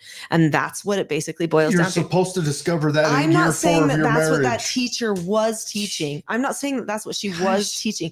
But the fact that she came and she felt like she needed to be a voice Yeah. for LGBT, just like was listed, but even went further than that. And I was like, wow, this actually, It's a this problem. term is a problem. Even if it's just in that one classroom, maybe it was no other classrooms. I don't know. But I'm guessing if one But person you've showed gotta- up, there's got to be other people Well, even if misunderstanding. there's just one, you got to protect those kids that this lady's trying to No, this is embark her knowledge this on. is And so This is each word cultural. makes a difference. Words make a difference. So, people get all hung up on different things that happen at the legislature. And it really does boil down to, what does it mean? In almost every piece of legislation, there's definitions there. And the state says, well, according to us, here's the definition. Well, human sexuality is not defined in code. And so then what happens if the word is used is it then falls upon the responsibility of whoever's job it is to teach that thing or to do that to thing, interpret it. to go, well, what does this mean? And then they Google it and look it up and whatever it means. We have a lot of young people confused, and sexuality, especially in junior high, is when a lot of kids who may be a member of the LGBTQ start to discover that they that they might be gay or queer or trans or whatever. But again, we have to go back to, teachers shouldn't decide that or teach it. This is back in the home. And I'm sad that parents don't have an open flow of communication with their child who's confused, because I don't want this in the hands of teachers. Now, I understand that if a child is gay and he's male, he may not understand how sexuality would be for him or what it would look like for him. But to go and have teachers teaching what gay sex looks like, what heterosexual sex looks like. I mean, it so follows a line that could easily hurt a child or help a child or create. Well, okay, grooming. I mean, I worked with That's troubled it. youth, right? That's Okay, the and they line. lived with me. And there's a point where if you're the first person to tell them something, you actually are grooming them to think a certain way. Absolutely. And if the parents have not talked about, oh, you can do this really kinky thing, and because why are the parents going to go kinky, especially beginning with the children? Why would they? Well, they right? might find it on the internet by a mistake. Well, and so at some point they have to get to, okay, let's talk about the boundaries. Let's talk about what's normal. Let's talk about what's healthy. The parents need to go there. But if the teacher is just going to present it and they're not going to take a moral stance because they're afraid to take a moral stance and not say this is it's what's a terrifying healthier, time whatever. in And our they culture. and they present it as healthy, then then the child now is groomed to think they have to try it. So there you go. And this is why there's such a big fight over all of the sexual stuff, because it technically boils down to who is it that gets to groom and prepare the mindset of a child. And parents have a sacred trust. They And have a if those sacred parents- trust with their children. They if they- get to actually mold the Let me hearts and ask- the mind let- of the children. Or somebody else does, whoever So they turn them let's- over to. Let's say a parent goes to their 14-year-old daughter and starts talking to them very explicitly. That could be considered abuse, and that parent could end up in trouble. Actually, the child can get taken away for that. but at the school- teacher Aha, you've can hit get it. legal permission to Yes. loophole that. And then From the for parent who any doesn't actually teacher- have legal to be able to do that. Yeah. for any teacher who might have stumbled onto this, why would you want to do that? Why? I would Because they see that it as would helping chase- a that would- child. that would chase me away so fast. I mean, seriously, if I gave a class on it, I need 15 minutes. I need to say, look, one of your parts and your parts, they're not the same, but they fit together.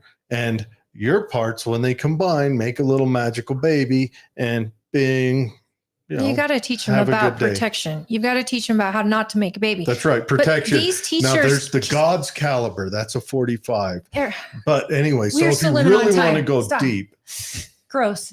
Okay, so there's 9 this millimeters, okay. this thing that teachers, their intent, I don't think is to hurt the child. Their intent is to help a child navigate through a crazy culture time that we're in, where kids are second guessing. Culture is telling us that LGBTQ is the new thing and that it's acceptable and you want to love your child. And teachers feel like if that child doesn't have support at home, they need to know that they're not okay. They're okay. They're normal if they're gay. It's not the end of the world. They're trying to share that with a child. But I don't think the intent of the teacher is to harm the child. But when we get back from it, it's a parent's job to navigate those waters with their child. It's not a teacher's, and it's not clubs and other kids. But parents can't do their job. Either, like David said, they're both working and they don't have that time, or they're very religious and they don't think that it's a good thing to teach their child, or if they're only teaching them a small bit and the child feels like free to come to the parent, they don't feel safe sharing with the parent that they might be gay or they might be trans. So they're looking for acceptance wherever they can. This is a really, really hard world to navigate in now. This is not the world we grew up in. Because what we're really talking about here is just a whole bunch of social issues that are infused in all of the educational stuff, which is Yes. really, really tricky. And it comes in even more so with all of the devices that the children are carrying around, and Absolutely. they're having them at the school, and they're having, all this kind of stuff. Of course, I mean, we could talk about Tooele has a new policy that's coming out in January, and that's going to be a device policy, and there's a lot of debate about that, and there's going to be some bills about that. That's going to be the whole state, right? Well, They're gonna ban Tooele phones. is doing it for Tooele County. They've come up with a policy on this, and for the Tooele County schools. And then there's going to be a bill that's run in the state, and there was a press conference on that like a week and a half ago. But if you think of it, there's this point where you go, okay, well, where's the freedoms? Where's the privacies? What are the roles? Who are the people in all of this stuff for What's these the children? bill going to be? The bill would basically say that districts across the state need to create a policy, just as Tooele is doing. They're creating their policy of what they want to do in order to keep the children focused in school to help them with, because basically the attachment to the devices is like mental health nightmare. But they're going And to it's ban proven now. Oh, seriously. phones. Yeah. Mind Seriously. you, they're going to ban my child's phone. He doesn't have a phone, but hypothetically, ban his phone while they're making my child do all his work on a screen. And they're like, oh, this isn't hypocritical. And at a time when security is not beefed up in schools as much as, say, it needs to be, right? The only access a parent have to my child is through that device. And that's the only access my child has to calling 911 or calling me in the event Well, of an emergency. I mean, all the teachers have like a But button, again, and the phones will still be there it's in a the school because there's a ban. lot of teachers that are already currently doing it. I don't know if you Yeah. know that. I've had so many teachers reach out to me on this issue. You have no idea. And parents alike, all different socioeconomic classes in Tooele County. So far, every single one is like, yes. I don't know if you've read the book, The Anxious Generation, but I highly Yeah, recommend it. That's by. my yeah. child doesn't have a phone Is that because of this yeah, reason. yeah, because is you that know, Greg because you know. Lukianoff? Yes, it is. Yes. Lukianoff. Mhm. Yeah, he's great. Yeah, wrote no, The what- Coddling of the American Do you know Mind. what my Yes. son has to turn in And- his assignments? If he wants to turn them in during class, he's supposed to take a picture of it with his cell phone and then email it directly or put it on Google. Whatever. Interesting. Put it on. And And I'm obviously thinking, they're going to have to change well, that. that's crazy. That's here's, obviously here's not what going we're to happen. looking at. Yeah. The last 100 years, we are looking at the building of a new human, and it's been accelerated the last 10. A new human's being born where, as humans, we're going to have to discover our self-control, and we're going to have to discover it. You mean our Young. self-government? exactly. Yes. Well, Yes. well, here's the thing. We have discovered food. Everyone said there's too many humans. We're all going to starve. Their starvation is a non-issue for most of humanity I know right now. people still keep talking about it, but compared to the It- other but most issues of that we're humanity, I facing, mean, That's yeah. one product of climate There's- change that has made a big difference. The earth getting warmer means more food grows. But well, more yeah, CO2 means more food grows too. Yes. Yeah, now they're but- trying to shoot CO2 into the ground, Yes. which is crazy. You know, And they got I fruit mean- It not doesn't grow. make sense. Yeah. But man doesn't make a lot of money. Yeah. That's what it's about. But also then they make this device, which it started out utilitarian in 2003 or early 2000s. And then, when the iPhone came out, it exploded on the market. It became, and they're not forcing anything on us. They are giving us exactly what we want. Down to the advertising, Oh. down to the AI mapping they're doing with us. Yeah. It's exactly what we want. What They're- adults want, No, but they're catering to children they're in not. a way they're, that's dangerous. they're- Well, it's just all psychological. They're giving us, Yeah. and I don't consider them evil. We've got to reach inside. It's We've good got marketing, right? to, Yeah. but it is. They Mhm. give you the advertisements you want. Pretty soon, you will not see an advertisement for something you're not interested But you in. don't think it's evil? Even the people who created the iPhone wouldn't let their children own one Sure, because or an iPad because they knew Yeah. it was dangerous. because Their children their were all in children- Montessori schools and they're playing not- with wooden blocks. they're yeah. not They never the did. new human yet, and we've got to. I mean, we're going to sink or swim with this.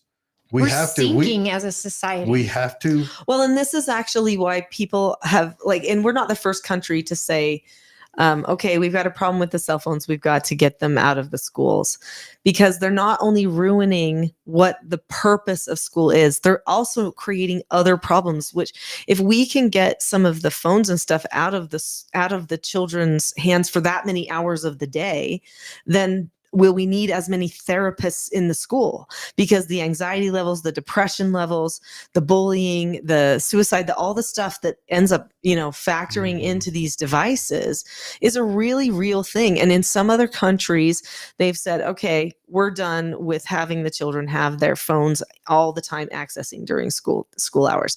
And you know what happens in every school that has done this? And even some of the teachers in Tooele County who have already put little shoe holders, those shoe things that you can put your shoes in. The little clear numbers Yeah, that you hang yeah. on a closet. And they phone. put their little phones in it at the start of class or even for the whole day. There are some teachers that do that and they'll give the children a little clip and they can come back and pick it up later at the end of the day. And these children are totally fine with it. They'll do it. And they're like, oh my word, the grades That's are my whole going thing. up. Grades. The grades are Focus. going up. The contention and cyberbullying is going down.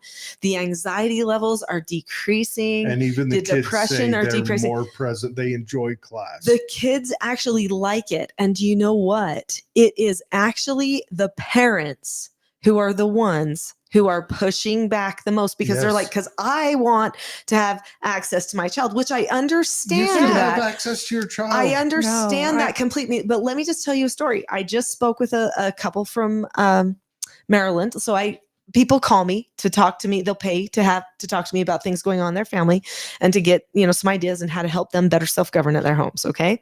So I talked to this family from Maryland the other day. Now in Maryland, they don't get to have their cell phones. The children don't get to have their cell phones in school.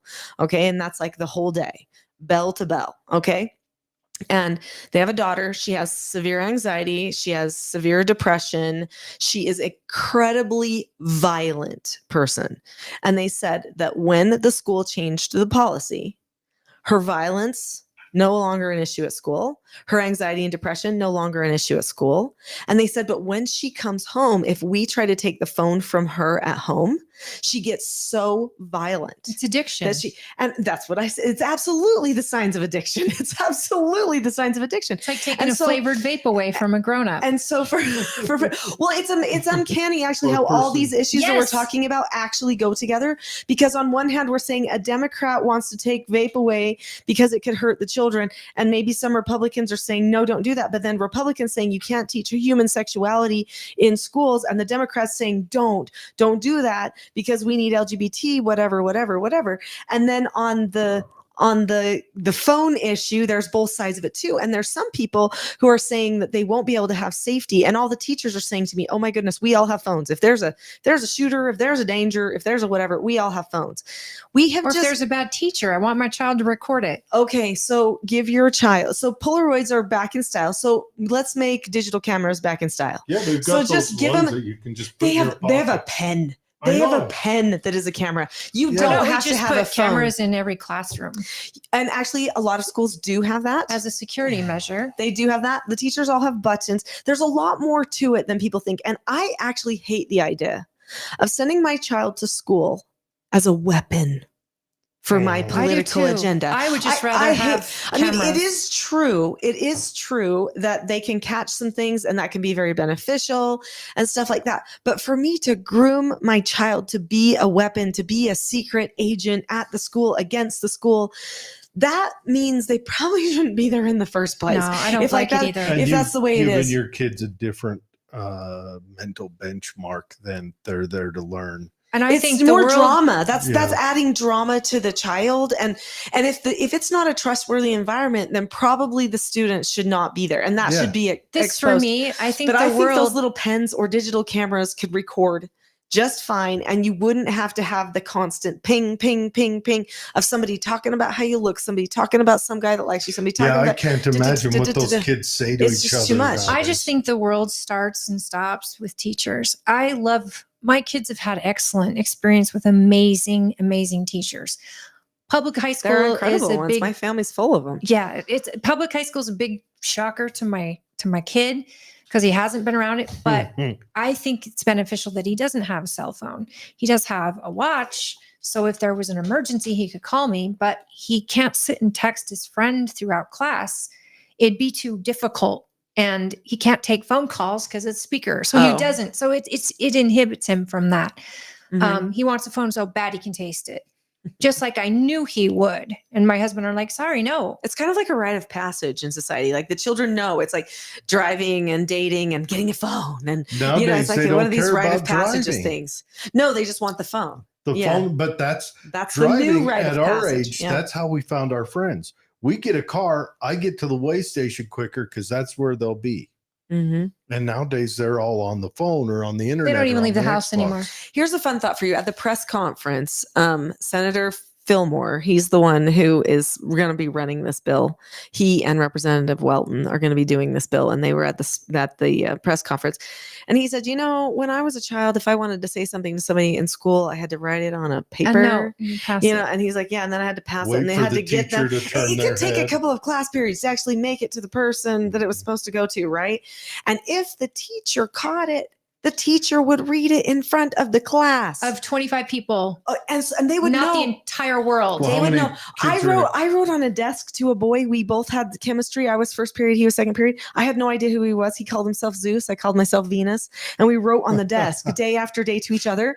And then there was a point where I came to class. No, I know. Then there was a point where I came to class one day, and the teacher was like, "Hey, Venus," and start saying, "How about let's hear what's on your desk?" And I was like, oh, red face, like, oh my goodness, I've been found out. But nowadays, if someone is to hear something personal that happened on your phone, that could be like, some people could call that trauma, but look how people just dealt with that back then. It was like, I tried to do something sneaky and to get a message, and now I have to hear it in front of the class, but then they just made it through. They didn't go and get suicidal because of it. You learned how to accept embarrassment. Yeah. Did you know because it's like ping, ping, ping, ping, ping, ping. No, I didn't. Did he know who Venus was? No. This is the whole about the cutest damn story I've ever heard in my whole life. I ended up dating him too after that. Oh, really? Yeah, it turned into an actual. Fantastic. Yeah, it was funny. So this is the thing. This is such a double-edged sword, because I was just thinking security aspects, not. My child was like embarrassed by a teacher, mm-hmm. and the teacher is an old school teacher, and was calling on him. Because I can picture this perfectly when I was in high school.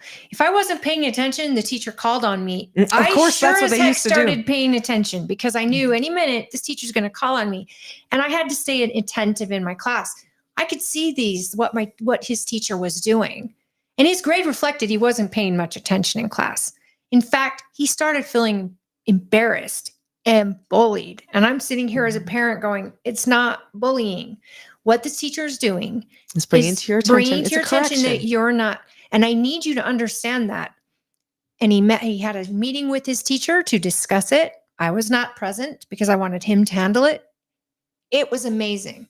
He got to talk to his teacher and understand exactly what she was trying to do and why she's beloved by so many students, because she does take an active interest in students. And he came home a changed kid. Because if I would have gotten involved, then I'm taking this lesson away from him. So you're actually hitting on something I think is really important with this upcoming bill. And I know we have jumped bill to bill to bill to bill tonight, but this bill is going to definitely be all over the news. And I'm sure people will have hot opinions on it. It's going to be really interesting to see what happens with this over the course of the session. But this is one thing that I'm looking at is they are employed with government funds. The teachers, the schools are employed with government funds to have certain outcomes, academic outcomes. Okay. And they have to create rules and structures to make sure that those academic outcomes happen.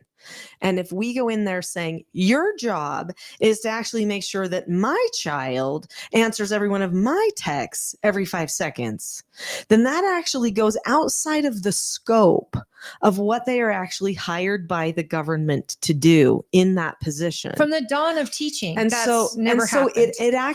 It's changed the consumer mindset on this, has changed the roles in that public education model. And so, and I love that we're going into parents' choice more and all of this kind of stuff. I shouldn't say more, homeschool has always been a thing and whatever, but we're really going, no, that's a legitimate option, especially since COVID, right? Like, just go for it. Do whatever you want. You are the consumer. But when it comes to your child is there and they have a certain job that they have to do, there comes a point where they have to say, but this is the way we do it. Right. And the parent has to honor it or get out. Yeah. And you that's- have options. And that's actually how it has to be. And so I know that there are people that are going to have a hard time with this bill. Like I said, so far I haven't heard from any of them.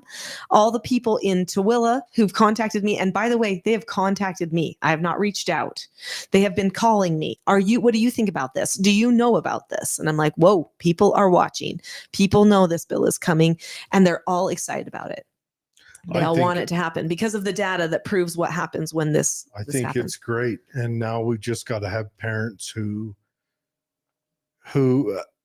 can figure out how to monitor that use at home, keep it timely and controlled. I think the Mhm. second a parent buys their child a cell phone, they open a Pandora's box. And they don't know till a couple And, years later. Yeah. That's the, like this. the longer you can hold out, the It's better it will seriously- be. Seriously, you're I think now we 100% know. right. So here's the deal, and I kept saying this for years. We are raising this generation of children as a social experiment. This has never been done. That we put in a 10-year-old in a 9-year-old's hands something that can control them, and they don't know that if I don't govern this, if I don't make rules for this, then it will govern me. It will Well, control me. Every child, They don't know. And that's an experiment socially we just launched on. And now we're going, oh, whoa, how do we backstep well, this? every generation is a social experiment. We're all Gen Xers. Yeah, but nothing like we're, this. we're the social Technology. experiment of can the kid manage itself at a younger age? Oh, and I love that the answer is no. It is a no. I love that the answer is no, But- because you know what? The radical feminists, But the who is it Margaret that- Sangers and all that, they think a baby should be autonomous from birth. yes. but And this which one- proves they can't be. Which one of it's our age who was left as latchkey kids, who was going home at 10 years old and figuring its own We're on our bikes for snack till dark. And to be honest, we had a huge moral decline. We did, but You know, it's like there were our- things happening in the fields behind houses Which is- that were woo. which That's is true. why Yeah. our group So- has raised this batch of kids. We're more protective we are because we weren't are as protected. helicopter parents. Yeah. And remember, Yeah, the group that it's true. raised us was the silent generation, the generation between the greatest and the boomers. My parents were boomers. Your parents were boomers? Yeah. Yeah, they might be. The boomers raised Gen X. Well, not always. Sometimes most of it's prophets did. Yeah, the silent or prophets. The if you're- prophet is a boomer. Prophets and boomers are the same, but sometimes the silent generation raised. Yeah, the silent is the. If your parents were old, Yeah, mine weren't yeah, old. Yeah, my mine dad were was boomers. My mom is still not old. my dad was right at the end of boomers, but they raised us and they were the artists. Boomers are artists. My No, parents no. were both Boomers working. were prophets. Artists. Boomers are artists. Artists were the ones who came of age, like adolescence. During the The greatest was heroes. Yes, those were heroes. Silent were the Artist. No, That was the next ones. The teenagers. My in-laws were Boomers. artist generation. What? And then my Teenagers parents in the were 60s? my parents were boomer prophets, and then I'm a nomad Gen yes, Xer. we're nomads. Nomad Gen Xer. This is Yeah. from the fourth turning. Yes, and then my children are all hero generation, Yep. but now we have new artist generation We've coming gotta see in if this hero potentially, right? Yeah, does this hero generation, But because we my have- kids in that, yeah. do they live up to it? Well, because they can How either can they? fight for one way or the other. Well, That's what are happens. The bad thing is we've already moved through the age where they're like, we're past the nominal age for their heroic side to show, which concerns me because that's usually a war fighting, a young man, an 18. Yeah, and we're not so sure our catalyst till after it if they're- happens, so if we don't they're know. Older, We haven't raised kids to be patriotic like we were If- raised to be. I if mean, they're some parents older- have. And if they're older, that means it may be a totally different problem that we don't even know how to comprehend. It's possible we could also Like have a larger economic- hero generation that forms at this Yes. time, which can occur, which could mean it spans a larger, stretch of time rather than the normal just 20 years, because that yeah, happens it's sometimes. like this.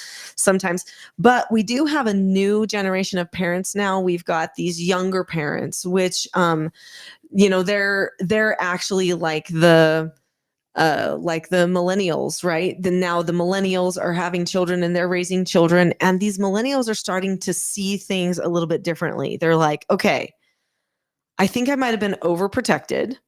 And so I think I'm going to pull back a little bit on protection, but I also think that I want my children to not be attached to all that stuff that our generation was attached to.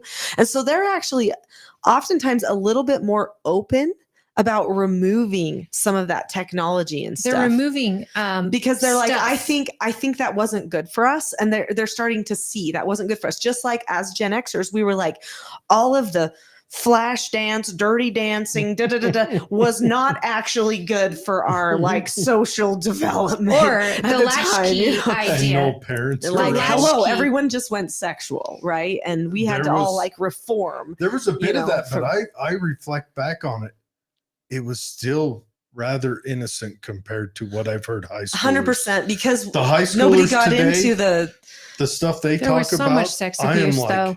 I'm like, there was. if I There was still is. if Yeah. I was 14 and half of the subjects came up that these kids are way too intimately familiar with, we'd have thought that person was a weird outcast. Oh, wacko.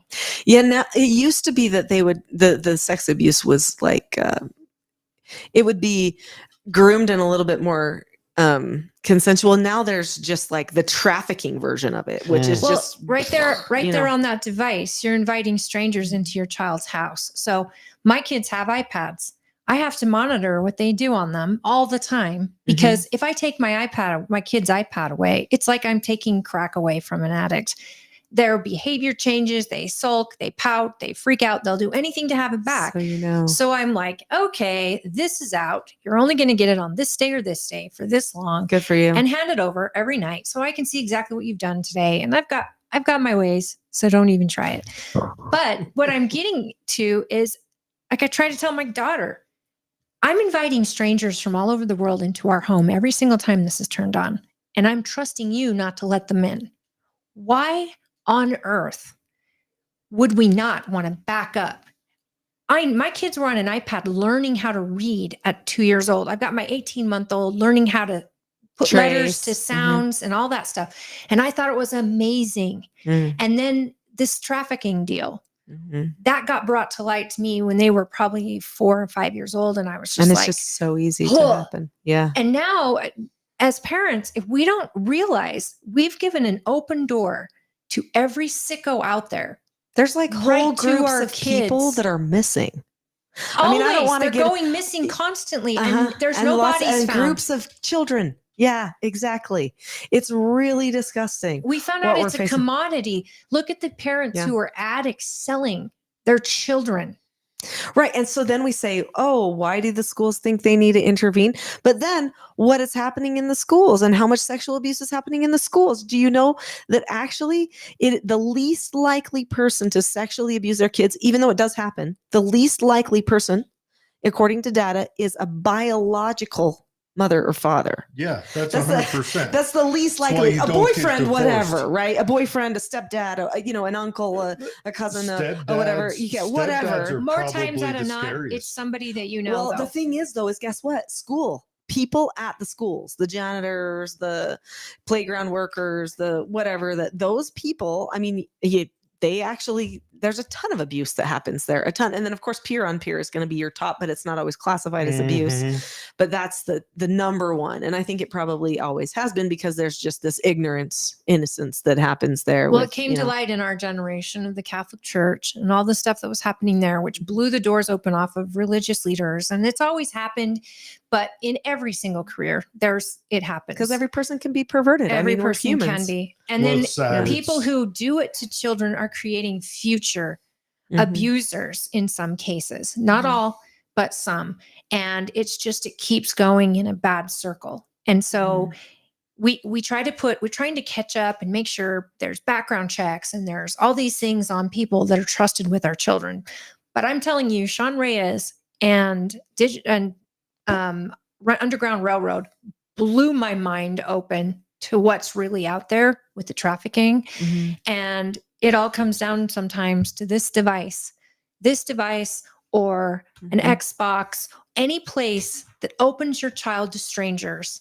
Oh, the online gaming is huge. Yes. So many children are oh, you're so good at gaming. Let's meet up. And then boom, they're gone. No, it's a huge, big thing. I was at the UN 2 years ago. Glenn Beck's son No, was I- a victim of that. No, I have a niece. And Who he's was got a high victim. profile security around him all the time. And he Right. did a whole show about, I had no clue until I went to get a drink of water downstairs at 3 a.m. that my child was on his Xbox getting groomed Mhm. potentially to go meet this person. I know. And he had no idea. And he's on top, his wife is an on So- top of it parent, especially. Exactly. So get this. At the UN 2 years ago, they said, we want to keep children safe from being trafficked. And so the UN solution, very liberal solution, was that every girl needs to have a digital device, a cell phone, as early as possible in her like With a toddler tracker on it? years. Well, no, just as early. No, they didn't say anything about tracker. What was the point of that? Because if she has a device as early as possible, she won't get trafficked, they said. That's insane. Well, exactly. It's insane. There's always a miss and a It's a disconnect direct at the line to the UN. traffickers. But so what I'm saying, and so instead, what they really are saying is let's get them totally addicted because then it will be actually even easier, is really what they're saying. But that was their excuse for why they needed to give everyone that, and that they should all be, in on all the AI stuff and everything else. So I want to be a help to you with the computer thing, the tablet thing with your children. Let me just tell you what I did, and maybe you're already doing this. Thank you. Yeah, maybe you're already doing this. I'm a little bit old school. I'm a grandma now, right? My youngest is 20, so I'm kind of at that phase. But I had a station in my house where it was like right in the kitchen. Here's the computer. My sign into the computer was a really long, like a full sentence without spaces. It was like they'd never guess what it is, right? This big long thing. And I always had to sign them in. Now I know on the school laptop thingies or iPad thingies that might be easier said than done. But if you can say when you're at home, we use this, and you take the other thing when they come home from school, The Chromebook. Yeah. And you take that and say, no, you're going to do your thing here and I'm going to sign you in. And so you sign them into it and you just tell the school, this is how we're doing it. That when they're at home, yes, you can have complete control. When they are at school, you should be able to have a ton of control theoretically, but they also have to have their way of doing things. And so like we mentioned before.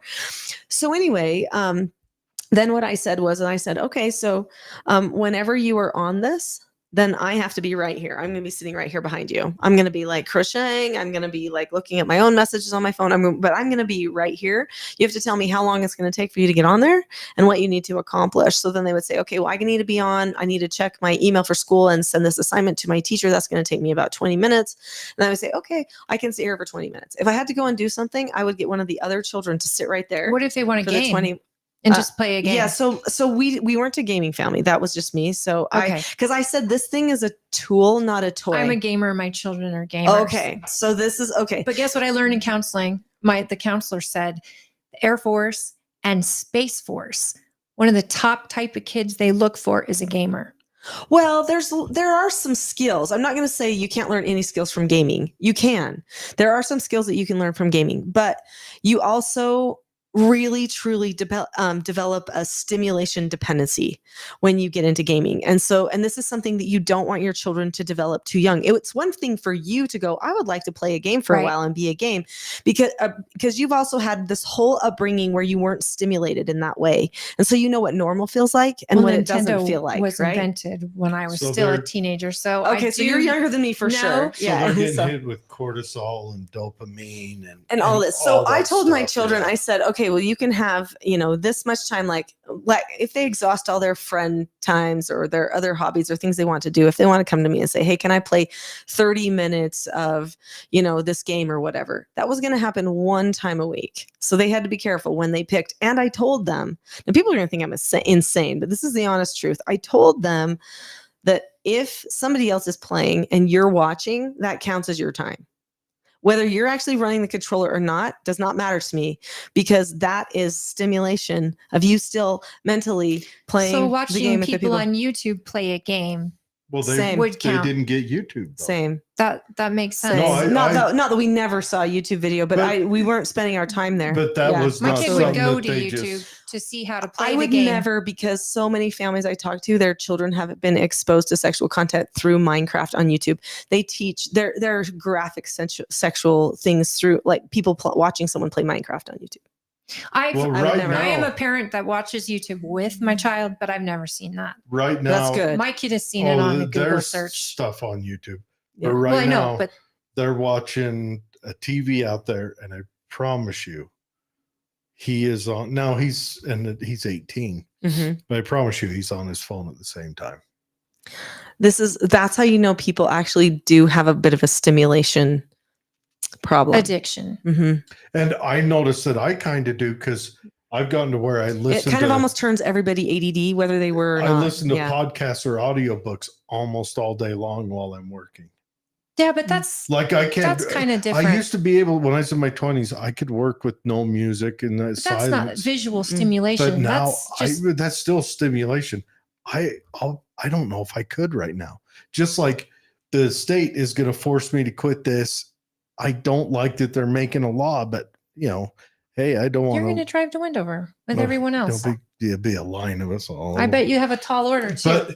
But I know that I'm sure I have that stimulation thing because I'm always But see, listening to an audio you're book learning. or a podcast. Even then, it's me. I like to drive and learn. yeah, but So I even then, listen it's to books. still. I listen, and to me, I drive I and don't do count that audiobooks. I love it. as like my visual and the finger mode and watching video after video. I don't compare listening to a podcast or a book like that. I still same think it stimulation. is. Well, you would know if you actually start not the getting same person I was. antsy and craving some sort of a stimulation. You would know I'm not because the same person I audio was can 25 years absolutely ago. do the same thing. It's not as So vivid music? in the brain as the visual as well as the audio.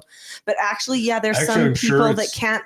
They always have their headphones on. I'm They sure with always have women, something in their it's ears. probably considered more because women are not as visually connected to the world as they are mentally and audibly. Yeah, so women historically have been the ones that like to read their erotic Well, read it, stuff. but or listening I to like it. forensics pathology books, and I would read those. I enjoy them. But what's the Nerd. line between you're overstimulating yourself or you're addicted to something? I could put the book down, but if it was too good, I'd stay up all night and read it. At 12 years old, I would read novels. I think the line is, So I can don't- you give yourself a no answer? Can you say to yourself, what are my priorities? Is this going to help? Like, if I stay up all night for this, What is does it going to hurt me? anything else in the future? And if I decide that yes, it does, can I tell myself no? And can I teach myself delayed gratification? That's what because I learned that's- as a That's child. we don't do delayed gratification in our society very much anymore. And this is the problem. And like you said, they're so smart. They're giving us every single thing we want. We go to ChatGPT and we ask for all the answers and boom, there it is. And it may not be 100% accurate, but it's right close if it's not. And so we get everything that fast. And the fact that you can get something so fast and never have to learn delayed gratification actually makes a person more like anxious It if does. they ever have to wait. I am not as I'm telling you, when I was early 20s, I could go to work all day, not have anything playing in my ear. I could drive a Hammer or whatever I was doing and I'd be fine. Nowadays, the radio doesn't suffice it for me. Yeah, the radio's garbage. It's nothing but ads. But I mean, even then, it was probably pretty much the same back then. Mm. But I demand more constant stimulus than I used to. Well, Mhm. for I've me- always got a podcast or an audio book in my ear. Always. But you are so addicted to learning. This is something I know about you. You Yeah, but like to learn new stuff all half the time. it's just a zombie apocalypse novel. Okay, well then change your content. You know what I'm thinking though? As a kid, I did learn to put the book down and I treated it like a reward. If I get my homework done, I'm going to read my book. Mm. If I do So then this, you an were accomplishment, having control over it. it was a reward Right. mechanism for me. My children's iPad time is a reward mechanism in our house. If you got this and this and this, you got bad grades, you don't even get to play it till next semester. Mm. I mean, it's and So you have a it's system more put in hell on place. me I did than it witness is on that my happen. child. She does do that. It's more painful for me because my child is literally going through an addiction withdrawal and it's all punishment on me. How do I keep him busy? What can I have him do other than chores and make it look like a punishment? But what I notice, he tends to play more with his sister. His Of sister course stays he off her does. device. She and him, now They they're create building a forts. culture. Yeah. And they're a culture against their mom. Now they're totally joining in forces together against me. But part of me loves it. I hope they're not watching. I love Kids it because do I daring want them things united. when they're not hooked to devices. Actually, they do daring things. They might do some stupid things, but they'll do daring things. They might ride a But you bike. need the stupid Yeah. things Go to happen. outside. Yeah, because actually that's a where good the part of lessons are learning. learned. What can you really do? What should you really do? Where are right? your You're boundaries? accountable for you at the end of the day. Mhm. And for me, I would much rather my children unite against me over an iPad withdrawal because it makes them together and not living two separate lives. They become so connected so that someday when they're adults, they have each other. You're lucky When you have I'm good not here. kids. You know, they've got, I don't know what I would do without my brothers after losing a parent. Our family went into chaos for a bit, but we've settled and we're together again. I don't know what I would do if I didn't have those moments that I'm afraid a lot of kids are missing out on with their siblings. It's all school Well, because if and you're just in the same devices. house, that doesn't mean you're having family time. Right. No. We can all be in the same house and be isolated the whole time. And Yeah. But we're in the trauma same house. will connect kids Mhm.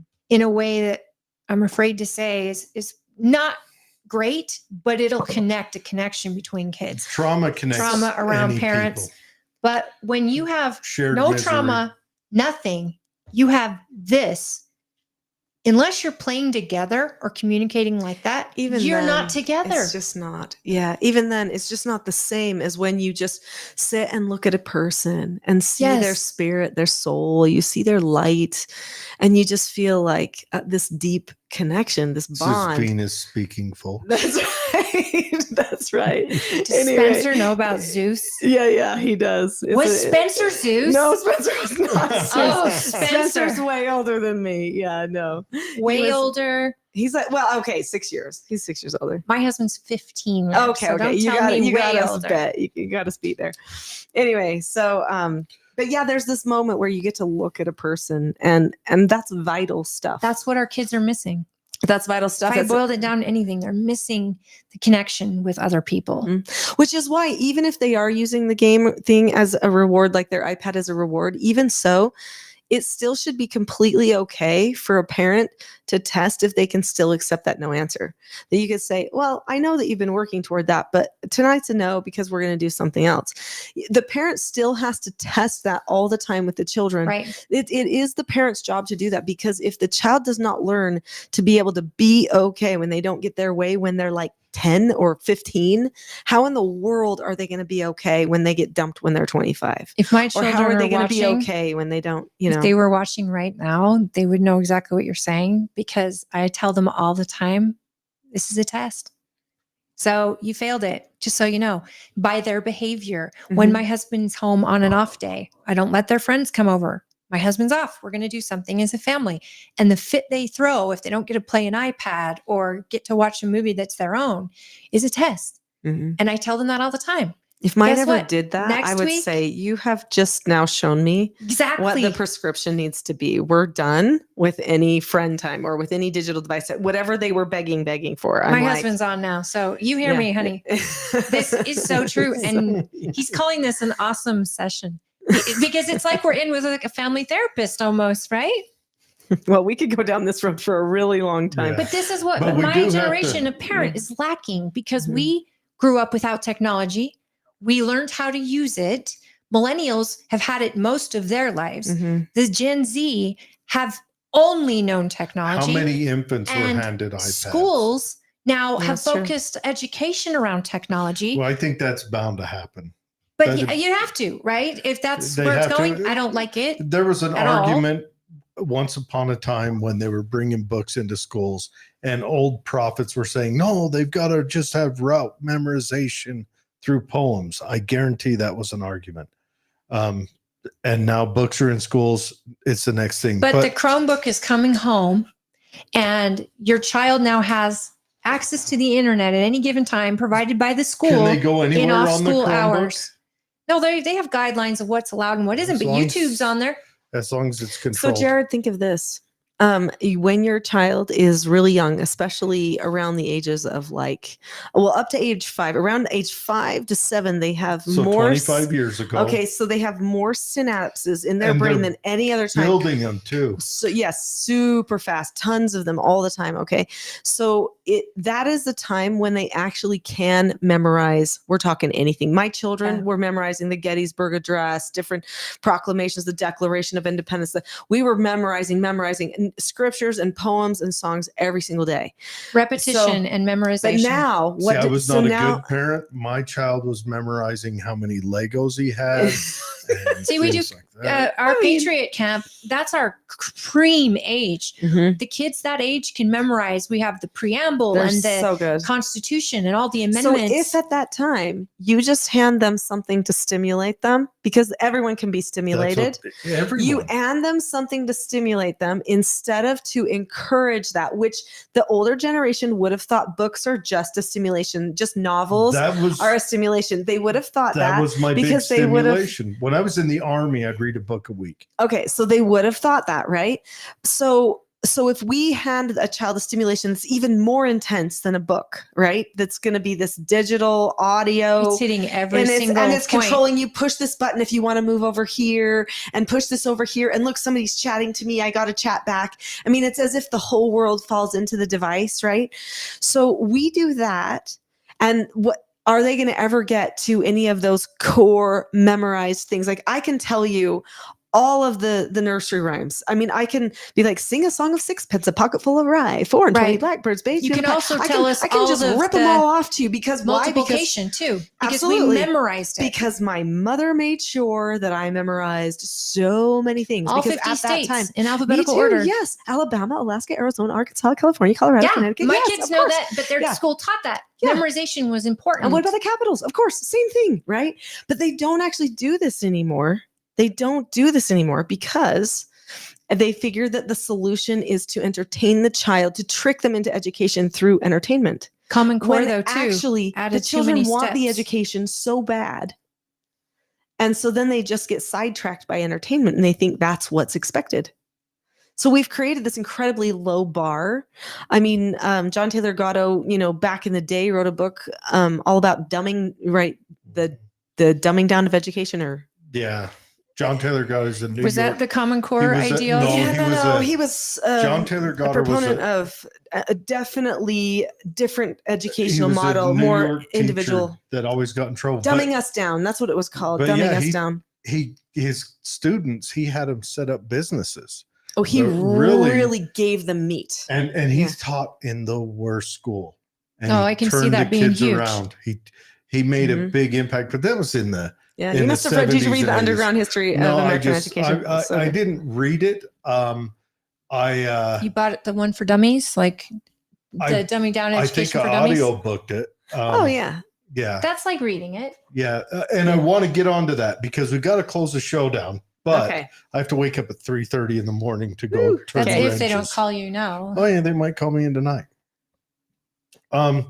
So I've seen on your Facebook you've been reading into a microphone. Are you reading your audiobooks? Is that what you're doing, or what have you been doing? Oh, she's been doing a million things. So many things. So I do have. I have audiobooks. Yeah, Parenting a House United is an audiobook. Been doing in your? I do a lot of podcasts. So I do my own podcast. I do other people's podcasts. I do YouTube. So I do a lot of Parenting a House United is one of your books. Parenting a House United is the main book. There's also a book called Roles, The Secret to Family Business and Social Success. That's also an audiobook. I do have another book called Popular Parenting Methods, and which is a great assessment book for parents. And I'm working on the audio for that right now. So that might be been the thing that you were talking about. In the microphone. Well, you were in Glenn Beck's. That was YouTube. That was YouTube. You were in Glenn Beck's studio recently also, right? I was. And that was for a show that's coming out called The Mom View. So the Kimberly Fletcher, I don't know if you know her, Moms for America. Awesome. Anyway, she had me come out. They're filming episodes for a show that's coming up called The Mom View. Okay. So that's going to be really fun. I want to get this down. I got Parenting a House United. Mm-hmm. What's the other one? Roles. Roles, The Secret to Family Business and Social So Success go is on the Audible, subtitle. look up Nicolene Just look up Peck. my name. Yeah, those two will come up for sure. And then there'll be another one that will be coming at some point. We've got Spanish and Japanese and Chinese for the Parenting House United book. That's the kind of the main one that people usually go to. But yeah, my YouTube channel is Teaching Self-Government, and the podcast is called Teaching Self-Government. And so that's Good, and probably what that's- you were seeing. I think filming that's of. the key. I'm a hardcore libertarian and all that. I am not a religious person. Mhm. All of my beliefs come to it from that libertarian, English libertarian. I'm not one of the weird European libertarians. I'm a Lockean libertarian. I believe Okay. in personal responsibility, Okay. not Rousseauian believing in Oh, the and government should thank take care you, of me. because I really struggle with Rousseau. People do not even know that Rousseau turned all 5 of his children over to an orphanage to the state because he didn't want to raise them. Color me shocked. I'm like, are you kidding me? the difference between And he's Wait, telling you're saying people- that's an option? the difference between English Fire stations, are they still accepting children? the difference between English Probably. and European is English is self-reliance, European is government gives you freedom. Mhm. And I'm an English libertarian. But anyways, and then go check out www.peck, P-E-C-K, the number 4, Utah.com. That's Nicolene's governmental website. Are you keeping this website? Yeah, it'll just stay up as long as I'm in office, and who knows, maybe we'll add some things to it and stuff like what Yeah. committees I'm in and Oh, all that do kind of that. stuff. And so bills that you're sponsoring. I bet there are going to be a lot of people running to you as a co-sponsor on education bills, family oriented. All I There's- ask is you consider freedom first. That's all I ask as one of your I friends. 100% will. 100% will. And another big thing for me is there's a lot of like stories like, oh, the crying story about this person, this person, this person. And I totally care. I'm helping a lot of people with their stories all the time. What's the But- crying story? Well, but people will come up and say, well, my son this, and so you got to make a law. Okay. oh, But okay, so there's a lot of that happens. But I do 100% believe also in that when you are making legislation and making law, you have to look at what impacts the greatest number of people. The majority. Exactly. You can't look at just this one isolated case. People don't realize every single bill is everything to one person. That's It how it is. even gets to get That's started. how it starts. It's one story And that- as that turned into legislatures, something. you have to consider the good of the whole. well, You do, which means that, but I am a constitutional, freedom loving. I know that about you. I am. So 100%, I already have 8 bills that are in the hopper of all of the newbies coming in. I probably had the fastest jump start. How do you get 8 bills in the hopper? Are they from last year? And you're just taking them on as a a rep? couple of them are refiles from last year.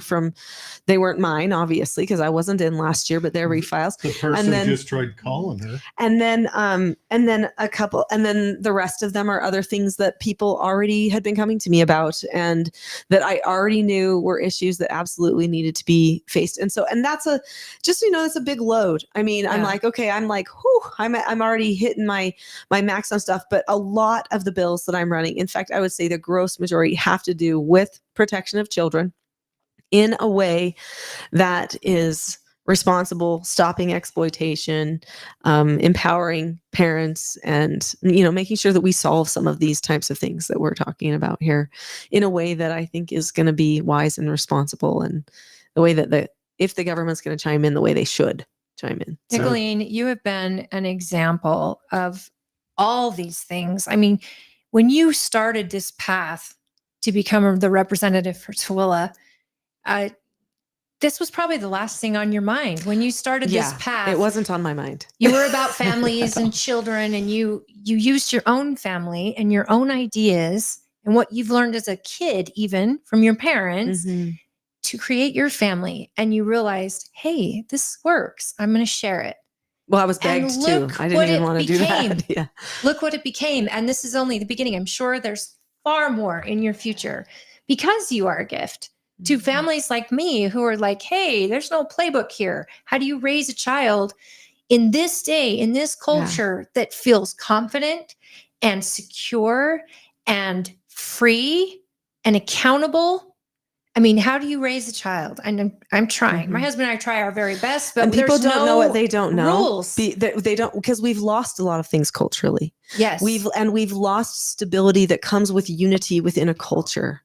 You really, really have. You've nailed something really important in the statement that you just said, and that is that the most important work that anyone ever does, ever, is in their home. True.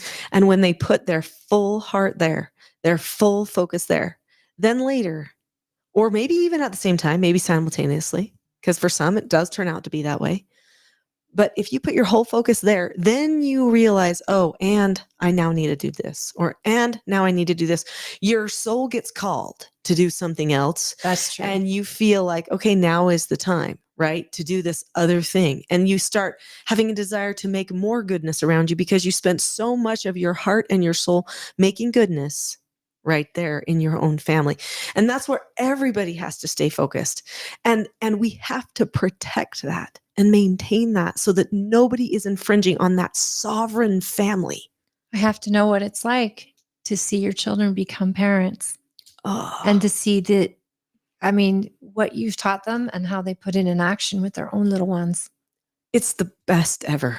I bet. It is absolutely the best ever. When I look at my daughter with her children, she's got 3 children, and I mean, they're babies. They're 6 months old, and she's teaching them how to take deep breaths and self-regulate and be calm. And her little toddler, she's teaching her how to be calm. And she's like, nope, this is a no answer. And then little Claire's like, okay. And teaching her husband how to be calm when he wasn't raised with that same type of understanding of how to regulate himself. And them as a couple learning how to communicate over those things. Just because you're raised well doesn't mean you get no bumps. Right? Yeah. Everyone has bumps because you all meet all the different people around you. You don't get to have control over everything all the time, but you can always control yourself. And that's something we worked on a lot in our family, which is what people have me teach. That has to make everything worth it. Little Marcus Aurelius being brought on the show. Right? I bet to see that in action in your own child, and probably you sit back with those grandbabies thinking, every bit of my time and energy and every prayer and every little argument you have with your husband about what do we do here and what's the best way here, it's all worth it when you see your child become a parent and actually win at parenting. You know what? Yes, but it's even worth it when they struggle. Absolutely. I'm going to say that because I think a lot of parents could think, oh no, I'm never going to get there. Mine aren't turning out. And I worked so darn hard. The struggle is what makes the them. one thing you have to remember is that as a parent, you are entitled to these thoughts, these ideas, I'm going to do that. I'm going to tell them that. And you form them in a way that you don't really even realize how deep and how significant it is for them.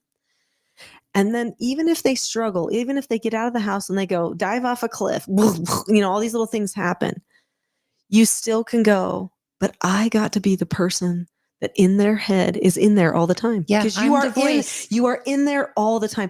There was a time when my oldest son said to me, Mom, is there ever a day that I'm going to think, what would my mom think about this?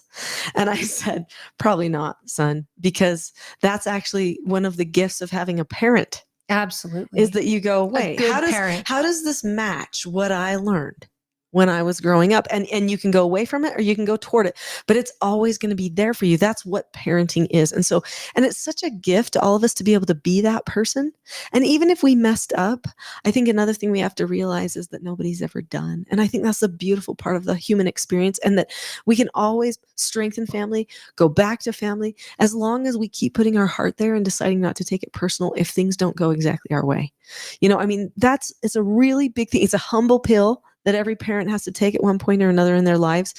But yes, it's an incredible gift to see your children turn out that way and to be adults that you go, wow, you're wowing me.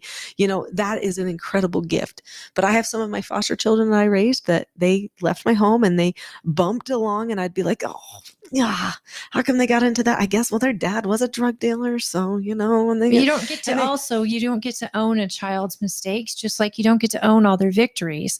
Yeah, they'll grow from their mistakes. Mm-hmm. If they're raised well and they're loved and they know that they're not victims or victors of their story. Right. And right from a young age, well, what did you learn? I mean, I say that to my kids, what did we learn? Mm-hmm. Because they have to fail if they're going to get something great. I mean, that's what life is. It's a trial and error of failures, and then they find who they are, and it's that voice in their head what picks them up and makes them try again and makes them try something new. It's truth. It's their relationship with truth about themselves, their identity, and that comes from that relationship with the parents. Yes. It absolutely does. We get to form so much of them. And this is why there's such a battleground over education and the things that happen in education. Amen. This is why When the government wants your kids. it's a big Government thing. education, yeah. And Yeah. I think for me personally, is giving your children also a relationship with God early on. I know not everyone believes in God, but for me, having that relationship in our home and to say to my children, look, there's nothing you can do. He's going to be there for you. Look for him in your best times, but look for him in your worst. And I'm going to be there for you too, because love is unconditional and love is the best gift God gave us as humans. And he wants us to love and be loved. If you look at life that simply and that you can survive it because you're not alone ever, and that long after I'm gone, I'm still there with you, that outlook on children and that voice in their head, I still hear my father's voice in my head. I still hear my mother's voice, and she's with me still. It's a gift. But that's a good parent. And parents are not perfect, and they are going to make tons of mistakes. And as kids, we forget they're normal people. They're always up here. They're always our parents. When we look at them as human. Until we hit like 14, and then we think we know more. And then. Yeah. Till life knocks us down a peg in our 20s. And then we're like, did yours start earlier, Jared? Actually, my kid was the easiest child. No, to raise. you thought you knew everything when you were a teenager. Dude, I was straight on poop head. Dad, I'm sorry. My parents, I know, got all of their gray hairs from me. And it's actually a total irony, What did really. Venus do? Well, I was a strong-willed. I'm still very strong-willed. I'm sure you were a well-behaved. No, I was not. But we don't. There were lines I would not cross. I set my own rules for myself. There were lines I wouldn't cross, and they did match a lot of my religious rules. But when it came to relationships with my parents and the way that I worked with them and dealt with them, oh buddy, I was rough. And I think there's always a little bit of roughness right there, because that's the time when the child has to develop some of that autonomy so that they will launch, so they have to do that, but then nobody knows how to work through it. Anyway, so I was tough. Yeah. To the video before we go. I'll bet you were, but my kid, easy. Look at that. That doesn't even look like me, that picture you're looking out there. Take us back to our faces. Oh, hold on. I just want to announce, everyone. Also, with Nicolene, you can go to her website, her business website, teachingselfgovernment.com. Oh, is YouTube not teaching self-governance? No, YouTube, the YouTube channel is called Teaching Self-Government, and the podcast is also called Teaching Self-Government. Okay. That is the name of the company. Sorry. Government. Yeah. She's boiled it down to the TSG. She's the TSG posse. Honestly, if you are a libertarian, this is the key. You secure a family, you get to keep the government out. The government's here because we have lapsed in our cultures, and in some ways we probably lapsed in our cultures because the government's here. So and we've allowed it to get too big. Yeah, butterfly flaps its wings in California, and we get some of the offshoots here. So, but you guys go check that out. Seriously, check out the Teaching Self-Government, and yes, for Holly, I will. Well, I want them to see her before we say goodbye. Yes, we will. And Tooele County, we're so lucky. I mean, you're replacing Tim Jimenez, and we loved him. I mean, I can't think of. He's an amazing rep. He's still a rep until January, right? He's an amazing rep. But talk about accessible and actually live by example, and somebody that really believes in a community and in a republic, a representative republic, meaning I'm going there for you, not for me. I am going to be your voice and represent you. Like, he's the true, real deal. And we adored him. And I've known Tim for years. I know him as a friend and a dad and a community member. So I thought, what better guy? I begged him to run for office, and he did. And so did so many others. You are like that. You guys have different specialties. Sure. But you're both so community oriented. Your families are community oriented. You live by example. And I happen to know you are a lion up there on the hill. You piss people off with your passion sometimes. Oh, yes. And you are the squeaky wheel. So why not be in a place where you get to represent your neighbors? I just Yeah. think it's amazing that you ran for the seat. I think the No, reflection of your we're election, lucky. I've been attacked by all different kinds of people. people and from your own side have attacked you, they have especially. Yeah, and this is because everybody actually gets a little obsessed with the idea of control. So I don't want to control anybody else. I don't want to control the state. That's not the point of the process up there, is No. for Nicolene Peck to You're control the supposed to state give us control. or for anybody else to control the state. I want to control myself. And because I control myself, that also makes me very hard to control, which then also bugs people sometimes. And so there Don't I is know that. So there is that. As the chair of the GOP, I've had a phone call or two regarding this woman. So much so, I had to call this woman, this community member, and go, "Hey, you good?" And got to know you, and I just adore you. I think you're the real deal. And Thank Spencer you, Holly. is the real deal. You guys are amazing people. And I'm honored that you do this show so freely and openly and willingly. And Thank you. I'm not a very guarded person. I'll just tell you whatever needs You and me to both. be. So there you go. Well, a person who lives an honest life can live an open life. And I dig Thank that you, you've that's been wise. bringing a little. That's a I don't know great- if you're a. should be a t-shirt. I know. I Did you know. just make I that don't. up? Yeah. I feel like he could make a lot of t-shirts. with I it. don't Do the know one if- with the cat again? What The the south end, north end of it. tastes like the south side of a northbound cat? See that? I don't know what it means, but I'm getting a visual of directions No, in my I head. really. The cat's Yeah. walking north, and No, you're no, you tasting don't the part want- on the south. Okay, yeah, no, I get it, but And the cats doesn't walk I'm backwards. just saying, why don't we have a merch department? So, I don't know. Have you studied much stoicism in your life? You mean trying to be a stoic? Yeah. I would not say that I went down the road of saying I'm just going to be a stoic. No, but What is that? A stoic. Stoicism. I used to buy, like, whenever I had people in my life that were in troubles. You know how it's usually self-imposed, and Mhm. I would buy meditations. Mhm. It's such a quick book. It's a pamphlet, really. Yeah, I've read that. And that's honestly, What I is think a stoic?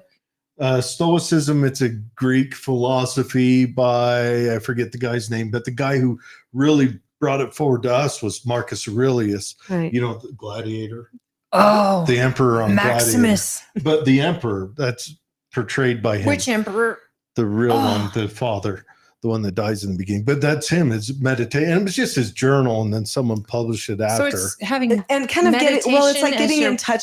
It's like getting in touch with yourself. Did I study in that angle? It's all No. self-control. Yeah. You can't control anything out here, but you can control Right. everything. And that's in here. probably more just from, I would say, my upbringing from my father. So more than it would be like studying the Stoics. So my father was absolutely the guy who would say, well, they're teasing you because it matters. You should choose for it not to matter, and then they won't tease you. Oh, I can choose that? You get to choose your You- reaction. You know what I mean? Those types of things where it would come back to the power I have every time. But okay, this may be your problem, but what's the power you have? Don't be focusing on what everybody else has to do to solve your problem, Nicolene. How are you going to do it? Brilliant. And so he was a speech and debate teacher at Murray High School for many years. He also taught at collegiate level. Oh, snap. So yeah, so I was raised by a debate coach, right? Oh, So- good. You had to Imagine- have given them a headache then because imagine you that had the childhood. weapons. They gave them to you. And how Whatever. good was it for them when you could use your own weapons? Dad, Especially my Nobody puts mom, who Venus wasn't in the the corner. debate coach. She's like, okay. and your dad's like, oh, Venus, we got to discuss this. Oh, okay. I can just imagine the midnight oil burnt on that one. You know, though, there was a beautiful moment, and I tell this to everybody. My dad he knows about this story all the time. There was a time when I was 14, me and my parents did not get along, especially me and dad. So we got two strong-willed people just See that, honey? Even the bonking best heads. girls. Okay. Anyway, and then I went to a neighbor's house and we were planning a party, and I realized, I'm not going to get to go because I was at a point where I was kind of on lockdown because we argued so often. There was no trust that was there. And my friend, actually, my friend's mom said to me, well, of course you have to come to this party. You helped plan it. And I said, no, he's not going to let me go. And she said, well, have you ever thought of just saying okay? Because I said, and I was like, what? That would never work. That's what they want me to say. And she's like, no, we'll postpone the party for 2 weeks. You go home every time they tell you to do something or not to do something, say okay and be okay. So this is a neighbor giving me advice. Neighbors don't give children advice like that anymore. They just, oh, poor baby, poor baby. Like that's what everybody does. Yeah, well, exactly. There is when the boys come over, when Katie's your boys' house. friends come over. I mean, I'm colorful because I'm old Army. Okay. So you got a little bit of a militant streak in you. Yeah. Okay. If there needs to be a colloquy, if you will, in my description of what they're doing, it will be colorful. There will be something they should not repeat in front of their parents or teachers. But they're grown-ups. Yeah, there you go. I was going to say you and Shakespeare. It happens. Okay, Yeah. so girls is different. anyway, Women are babying them and there are going, no "Oh, girls you're in a this victim house. of your Well, mom." I mean, Katie's a girl, but so let me tell you. So I go home and choose to say okay and be okay. All right, my parents are shocked at first. Then they put it to the test. so they're like, what is she doing? They're like, what does she want? Right? You could Yeah. tell the look like, what is They're going outside on? they're like, huh? Your So there bedroom was no door's trust. here. No, They're there on the was other side there was no whispering. trust. And I looked at the looks that exchanged glances, and it was like, what strategy is going on next? Right? What is happening? Anyway, but then a little bit of time went by and they saw that I was sincere. I literally just was changing it. I'm like, okay, I'm going to just change this because I wanted to go to this party 2 weeks, from now. And everything changed in the relationship. And I remember my dad standing in front of the congregation at church.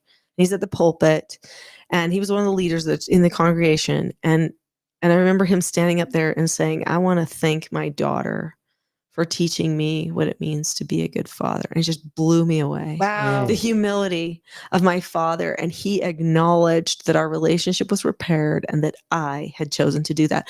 And the fact that I had set the roles straight because I had chosen to be the learner instead of trying to push myself on them all the time. And everything changed.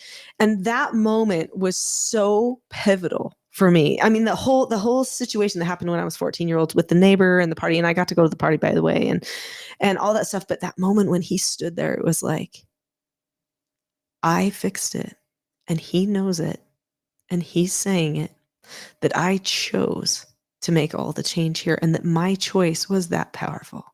And you are that powerful. And so plus your life was it was like better. foundational for me. So then when I take in all these troubled children and I'm like, what? They're doing what? And I'm like, okay, I cannot behave that way. I cannot. I have to make a plan for myself. And that's what my whole books and all the things are about. It's like, what skills do I need? What skills do they need? So you show up very and so I made controlled. a system for myself. And it wasn't controlled to control someone. That's different. That's manipulation. Mhm. It was controlling myself for the sake of liberation for myself. Right. The ultimate in stoicism. So I guess, but I didn't study it the way you're insinuating. But yes. No, Yeah. your father, you did study Yeah, my it the father. way Did I'm it- insinuating. Did it break your heart when you noticed your parents were stunned by your behavior right off the bat? When you say they were exchanging looks like, oh, it's got to be manipulation. What does she want? Did it make you as a 14-year-old go, wait a minute, why are my parents surprised? I think I was a little proud of myself for shocking them. I should have been more tender, but I had been so used to power struggling with them. It was like Oh, the no, I habit. understand. No, the I struggle. think you needed to feel the win. Yeah, Because I you did. won. That's a legitimate win. That's an Yeah. honest, straightforward win. Your neighbor, she coached you, she put you in the game, you put big numbers on the board. But it gave You brought home the cup. I bet it made you closer to your parents. Oh, we became so close. I mean, we're talking huge the win. dad that was the public school teacher now had the wife who would come check the daughter out of school for Nordstrom's half yearly sale. I mean, she was just Oh. checking me out from school for left and right, everything. She's like, you're a Because- straight A student. Doesn't matter. Let's go have fun. And she would, all of a sudden we were friends. I tell my and- kids that all the time. So here's the thing is you want she a didn't- different relationship. You have to take control of They yourself. were anti-Dr. Spock because he was like, you got to be the friend, not the Dr. parent, Spock. right? Oh. Dr. Benjamin Spock, Oh, right? He yeah. ruined a the whole guy who generation wrote of the people. manual for parents. The Yeah, one which the was a cartoon really told you worked bad, really yeah, well. the really bad manual. Anyway, and so they were anti him and they were like, no, we're going to be the parents. But what people don't understand is if the parent and the child role actually function, if they're functional everybody becomes friends. I think That's how it works. It's That's built how I in was the, in with the my truth mother. in the roles of the identity. But if you try to push friendship, if a parent tries to like, I'm just going to be your friend. So, and we could take this to a political stance because this is a political, conversation here too. If I just try to be everybody's friend and give them everything they want up there in the Capitol and, oh, okay, I'll do your bill if you do mine. Oh, okay. If I do that, we lose all respect and it becomes pure manipulation up there. But if I instead say, tell me about why you think that needs to be, and I'd be happy to listen to you. I want to hear what it is and ask lots of questions. And then if I say to them, you know what? I see that this is really powerful for you. This is how I feel about it. I don't agree because of this. I hope that you can see that with an open mind. And if they're like, I'm not changing, then I would say, okay, but I hope you know that I am grateful for the time you spent with me, but I'm not voting for your bill. I like You that. feel like a grown-up. Because that's what you do when you communicate with people. So some people will attack me online for just being seen in a picture with a certain political figure that might not be exactly a I know the conservative feeling. or exactly a whatever. And so they'll attack me and I'm like, are you kidding me? You can have relationships with anybody you want, but that does not mean that you have to agree with them. And for them to virtue signal and say, because I was in a picture with a certain person, They assume that would suggest that means I believe everything that person believes. I don't play playground rules. If somebody doesn't believe the same as me, I discuss. I don't like run away with my ball and say I'm not playing with That's you. exactly how I feel. And that's exactly how I try to do my work in politics, that I'm not prejudging you. Don't assume because I'm in this picture or that I'm attending this event that I totally agree with everything. But the last thing and the most stupid thing I could ever do is shut that person out who Well, happens to be exactly. elected Yeah. and just shut them out and stand on principle. I'm sorry. The only way I'm ever going to get what you want is to go to this person and have a conversation and let them know what you want. If I shut them out, But it's also nothing will okay to say change. to the person, well, I don't agree. Exactly. It's totally okay because that's what adults should be able to do. And our whole American society, the whole American dream, all the farmers, all the ladies shelling their peas and sowing their things and making saltpeter and whatever, they were saying, we disagree. I disagree with you there. I disagree with you there. Still love you, but I disagree. And this was what our whole society was based on, is that there will be disagreements. The whole legislative process, it is a process. It is not a who gets to have control. The media has turned it into that. Yes. But that is not what it is. It is a process where people discuss, they share ideas, they say, I will do that, I will not do that. And it's either mature or it is drama and babyish. And if we go to virtual signaling, cancel culture on the right or the left, we go to playground games instead of mature. That's where credibility is lost. I've been studying Winston Churchill. We're talking, I've been doing an audiobook of when Winston Churchill. The audiobook is like 86 hours. Wow. It's a monster. Okay. I'm not even all the way done Is yet. it an autobiography or is it a It's not autobiographical, but it's done with all of his letters and all of his stuff. And so it's a biography of his life, but it has a lot of autobiographical. Anyway, but I'll tell you what, the reason why Winston was, he was loved, then he was hated, then he was loved, then he was hated, and then he was hated again, and then hated again, and then, oh shoot, Winston, we need you to get out of this war, or whatever. So all of a sudden, but people knew where he stood all the time, and he That's had because drunk men. and he had a talk a quote. lot. Yeah, and he was a drunk. It's true.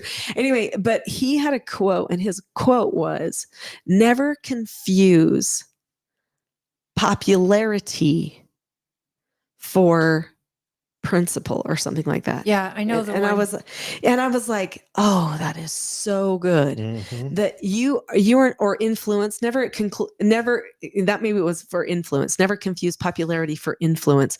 So he knew even if they hated his guts, he had the influence by having the counter opinion, even if he later found out he was wrong before. Because people can find out they're wrong before, but he would just own it. He an mentioned adult. a few times when he was wrong before. I also, Yeah. one of my next books in the shoot that I want to do, and I need to really bold up for this, but I want to listen to Tragedy and Hope by Carol Quigley. Oh, I've read it. I've already read heard it. it's a slog. It's the manual, and it is. Yeah. I've heard it is a slog, but that's it is the the global takeover manual. You know It's- something? Yeah. It's a history book of it. It's You'll see a lot of things that have happened already, and you'll be Mm. like, "Oh dear." So when you bring up the power that you got when you were 14, I was the exact same age when I had a situation where I was in trouble with my mom. You know, that age where just that 12 to 14 is when the kids kind of push off their parents. They All want the to fly hormones, yeah. and they're quick on the handle, off the handle, and dads and daughters aren't close. And for me, it was my mother. And it was like a moment of clarity where I had a chance to lie to her, and I did. She straight called me out. She asked me a question that most moms do, already know the answer to, and I lied. And she quickly was on me. And she said to me, "You decide how this relationship is going to go. I'm mom, you're you. You can tell me the truth. I don't care what it is, even if it's not going to make me happy. You tell me the truth. I am in your corner, but I'm your mom and I will love you." And I just remember being like, "Oh, yeah, well, here's the truth." And her reaction was so surprising because she didn't blow up. She She was didn't like- freak out. She said, "Thank you for telling me the truth." My mom and I never had a tough spell. When all my kids, all my fellow friends, they all were battling with their moms or were mad at their dads. My parents, and I was a very bold child, a very Mhm. controlling child, and I Mhm. was always The the strong boss. wills, yeah. But my parents just let me be me, and they always treated me as an individual child. But they stayed their role, though. They kept their role. They're Yeah. the voice in my head. They didn't and baby you. when I wanted to ask, when I asked them for advice, they would give it to me honestly, as if Mhm. I was a friend. Because it helps you mature. Yeah. And I did the same with my children as well. And And they let me negotiate Mhm. here, and it taught me a great skill.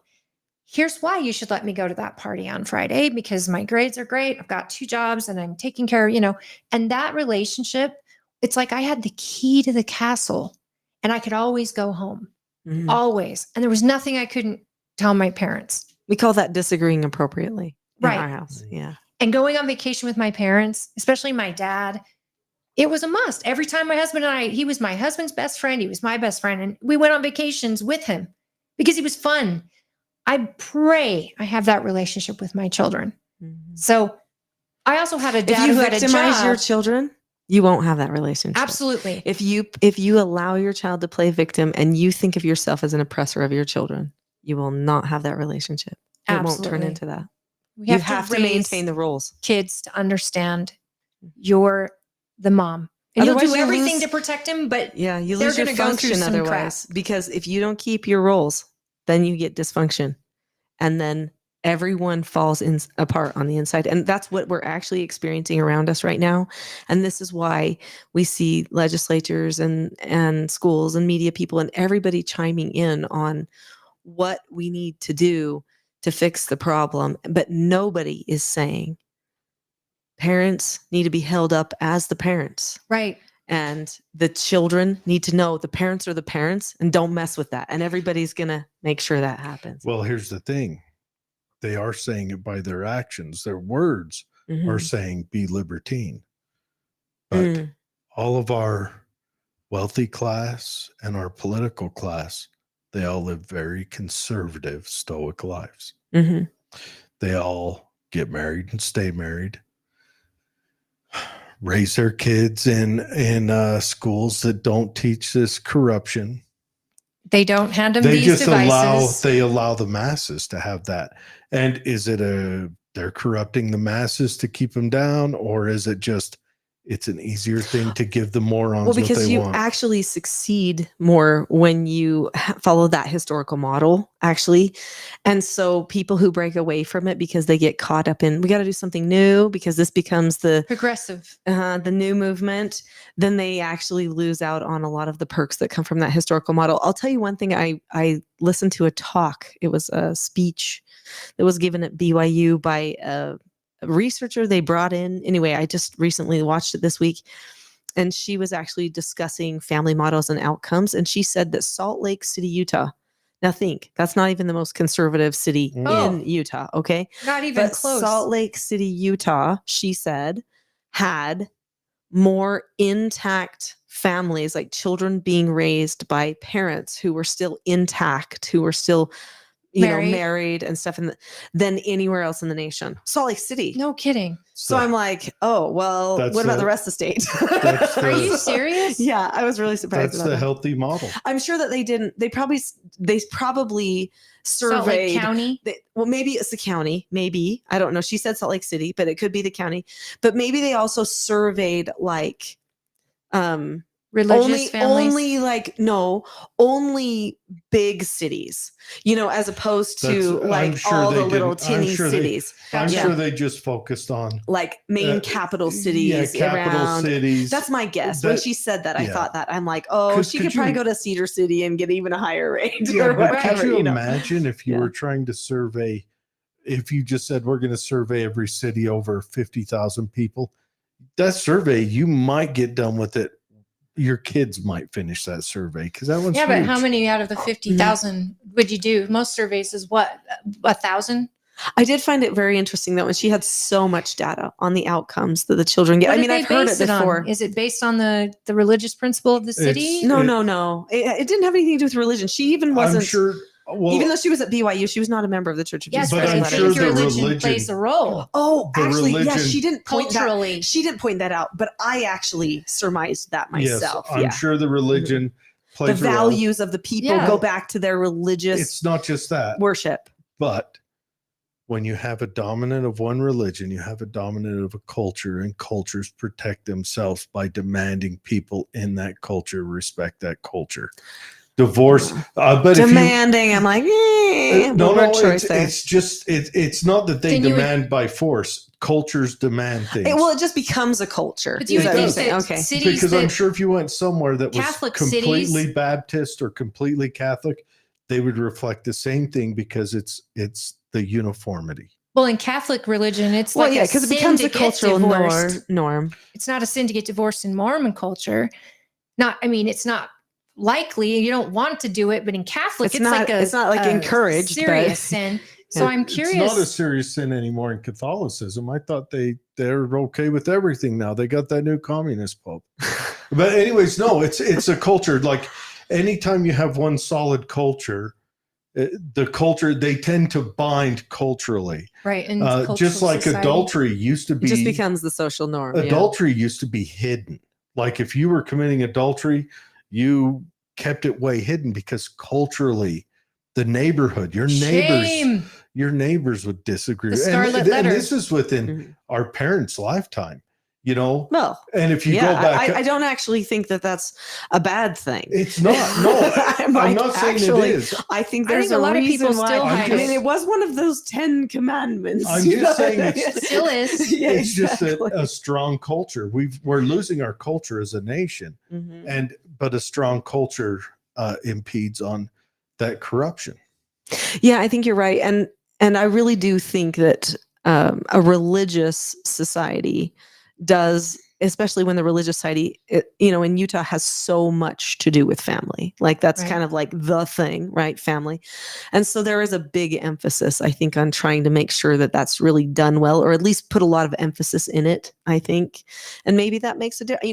What all the exact factors are I'm that still are in amazed. there, we don't know. But I felt it was a really interesting statistic, and Really, yeah, and I felt kind of like proud of Utah. I was like, wow, and Salt Lake City to boot. especially since I'm we've like, grown. what? How We've did- grown by how did- double in 20 years. How And did so many people have Boise actually do? moved here. Right. Yeah, I don't know. I didn't Because see, Boise, I was up in Boise last year, and it looks like Salt Lake City did 15 years ago. Clean and orderly and Yep. functions. I have children Salt live in Lake has Idaho. They failed like Lake it. miserably City's over the gross now. last. Yeah, It's- I don't even recognize it, it's and I awful. lived there my whole adult It life. has a lot of troubles, and I know that there's a lot of people working on it. Well, it's going to be an exciting legislative session, you Yes. guys. I already know of quite a few things that are up and coming. Some of them I can talk about, some of them I can't. But and I don't even know where they're going to all land. I know we're going to see a lot of people. Really, I've already heard so many people that are just doing so many wonderful, brave freedom things, and so I'm really excited to see what happens there. I feel like we've got some good freedom fighters up there, and a lot of the house. freshmen. That's The cool. house is I'm really excited to go into the house. I feel like the house is there's just this energy in the house, this spark in the house that just really There's is like, some wait, what's the freedom fresh principle there? faces. There's just, a lot of fresh faces, a big freshman class. I'm so Mhm. So excited the- about that. The Mhm. freshman class, are we talking mostly Republicans, Democrats, libertarian leaning? What are we talking here? About the freshman class. Yeah. There's a mix, I would say. There's going to be more. I Salt don't Lake have them City all actually nailed got yet. I don't have them. more I don't have them seats. all nailed yet, but there are some that are more moderate.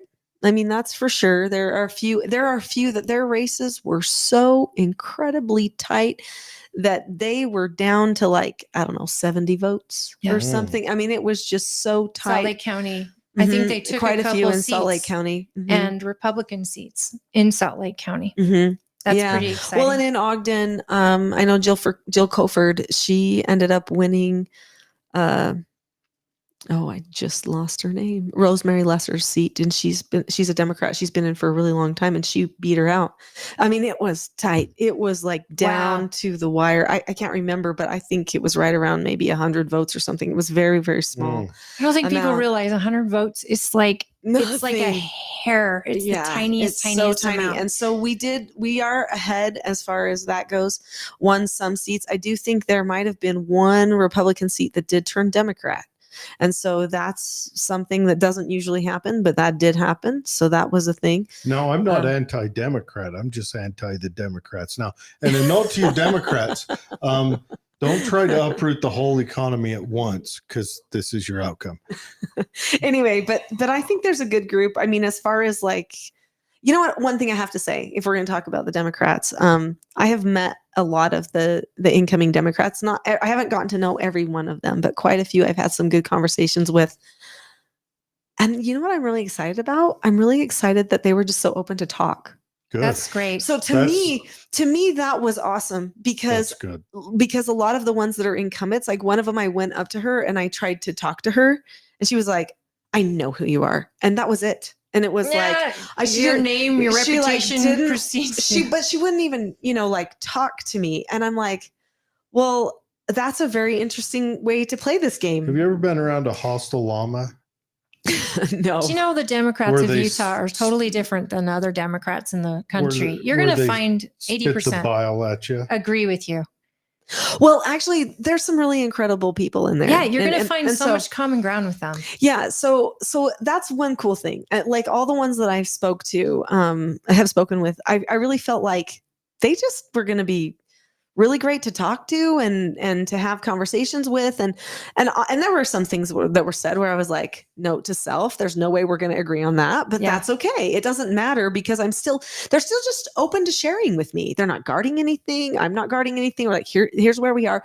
And I love that among the not the conservative, but the Republican group of freshmen coming in, they're like, well, I'm going to probably be more like so-and-so who's in there. Or I'm probably a little bit more moderate because my base of people that I have to represent is this, or I'm probably a little bit more conservative because I'm da-da-da-da-da. And people just talking really open about it. And we're all like, okay, well, that's where we are then as a group of new people coming in. But I think there's kind of like this respect culture that's really getting strong in the group. And I love that. I love feeling like already that all of these incoming freshmen are friends. We've been talking a lot. We've been going out and having dinners and getting to know each other. And even if we don't agree with each other on everything, that's not what we're focusing on. We're focusing on, but how are we going to communicate with each other? How are we going to talk with each other? Pulse of the state that put Yeah. those people in office, including you, Mm-hmm.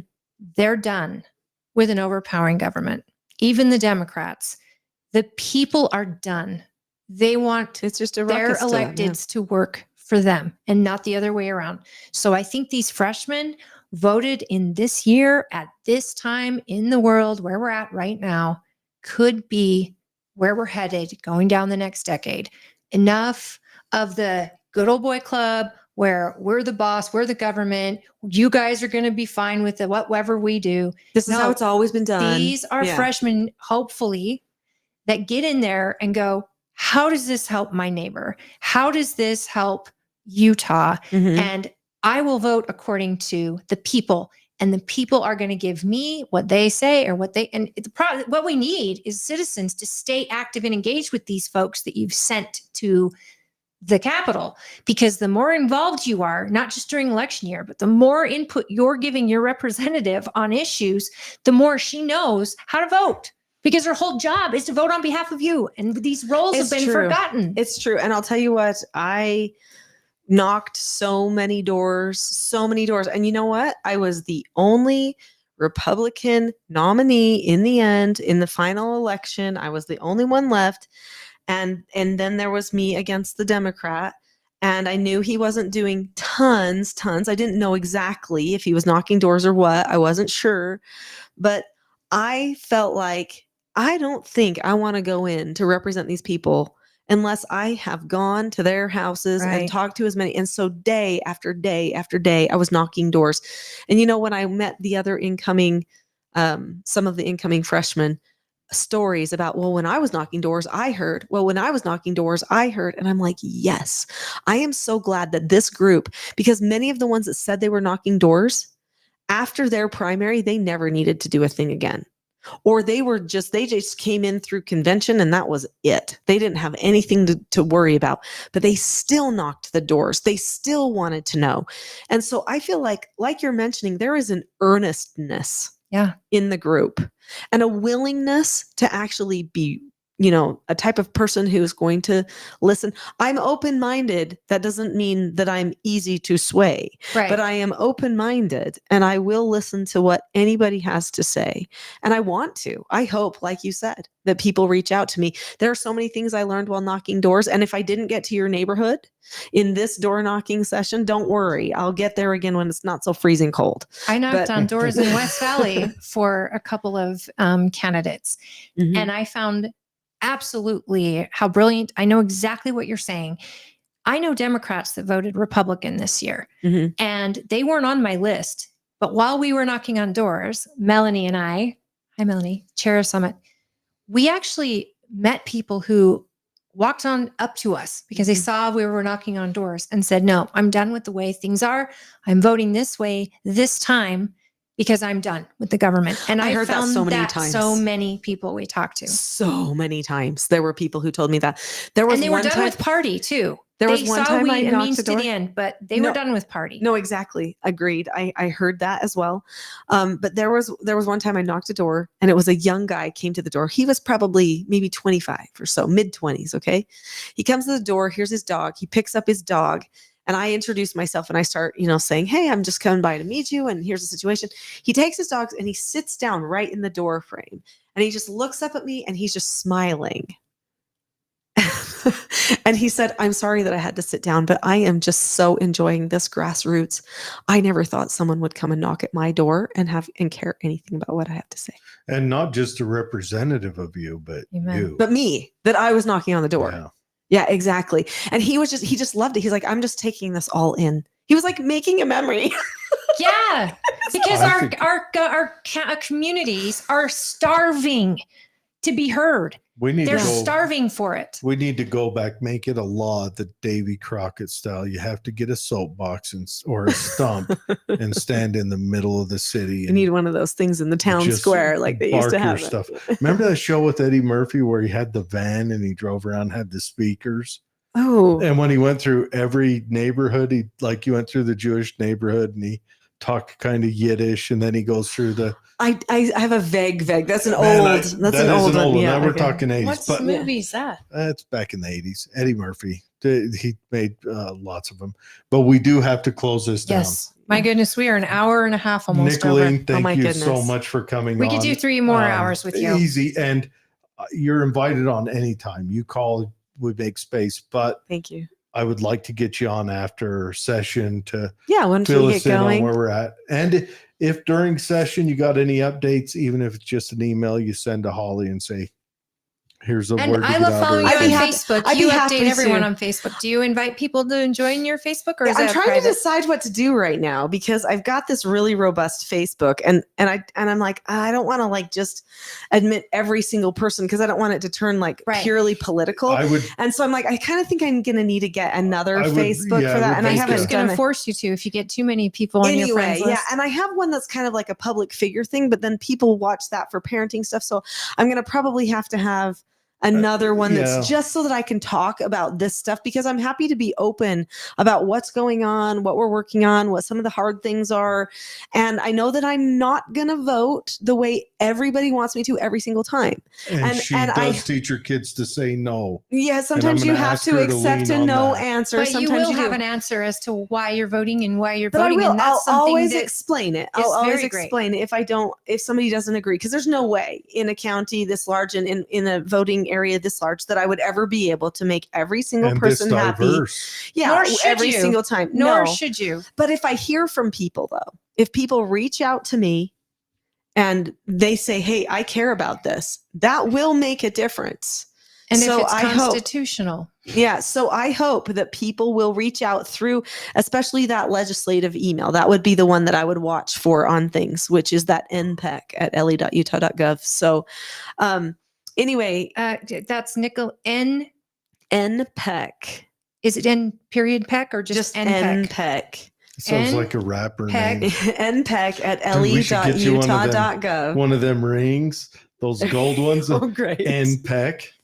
Boom. Oh, you could do a LE sweet dot full commercial. Utah. But .utah.gov. Yep.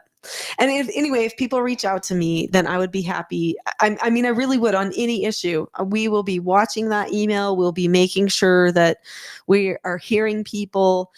Again, that doesn't always mean I'm going to be able to go with everybody if but still, even so, I want to hear where people are at and what they care about. And if the issue comes up again, we'll be able to go, okay, well, so-and-so warned us, or You could do whatever even it a, is. You could do a Facebook page and actually do surveys regarding a bill, explain the bill, Could and then do. get There's a people lot of interacting. options. Yeah, there's a lot of And options. reach out to me if there's ever anything you want to do, a town hall, if there's ever a time, because everyone would be invited. We don't care. She becomes the representative for Democrats, independents, Republicans. It's not just the Republicans that she represents. And that's why it's so important. We're all in her ear, giving our opinions on bills, but you are a very open door person. And if you put out that bill, I mean, this bill about the vaping, this has been done since March. Mhm. We just got wind of it this week. Yeah, I wasn't. So, I wasn't when I followed up it there was this really year. So I under was the- like, oh, Under the radar. It's not something I would have seems known like to it even was look kind at. of a quiet one. But if you're bringing these bills to people's attention that you're working on, at least you would get a pulse from the community of what's, if Democrats feel, Republicans, it doesn't matter. Your neighbors, what do they say? What do they think? Mhm. And I'm still extremely ambivalent on that bill. please use us if you ever want to get information out I regarding can a see bill. two sides on it. Yeah, Yeah. I just don't see freedom as number one. Affected one, and I still see two sides on it. Well, because culturally messaging. And we could talk at length. We won't keep Yes. going. All We right, won't keep everyone. going. Thank We you all got a for tuning reminder in. that when you get your robes and your goat mask, don't wash your robes with your white socks. It turns socks pink. I don't know what that means. Dulls the color of But the we have a robes. lot But of you that have tuned in tonight, and we're so grateful. We didn't get to the Yes. comments, all of you, but thank you for your participation. Yeah, Melanie, And- we see you.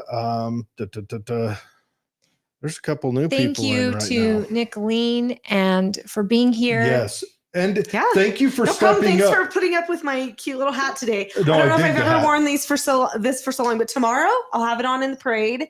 So if you're out Good. here in Tooele County, yeah, I think it's 2:00. The parade starts. And Really? It's not yeah. a morning? No, I was told too. That's So I great. will be late to the They parade. don't want to do it but in I the will be morning in when it. it's Too cold. And guess what? Tim Jimenez is actually going to be driving his cool Goldilocks truck, and it will be he's driving the decorated, bourbon. and it will have my signs on it, and I'll Good. be out walking around by it. So Guys, it's go to going to the be a lot of parade. fun. It's such a Yeah. good time. It's I'll gonna be a lot of still, fun. I'll still And then be head at to work. Grantsville after. 2:00. I believe it starts down at Coleman. It starts down in Coleman, and it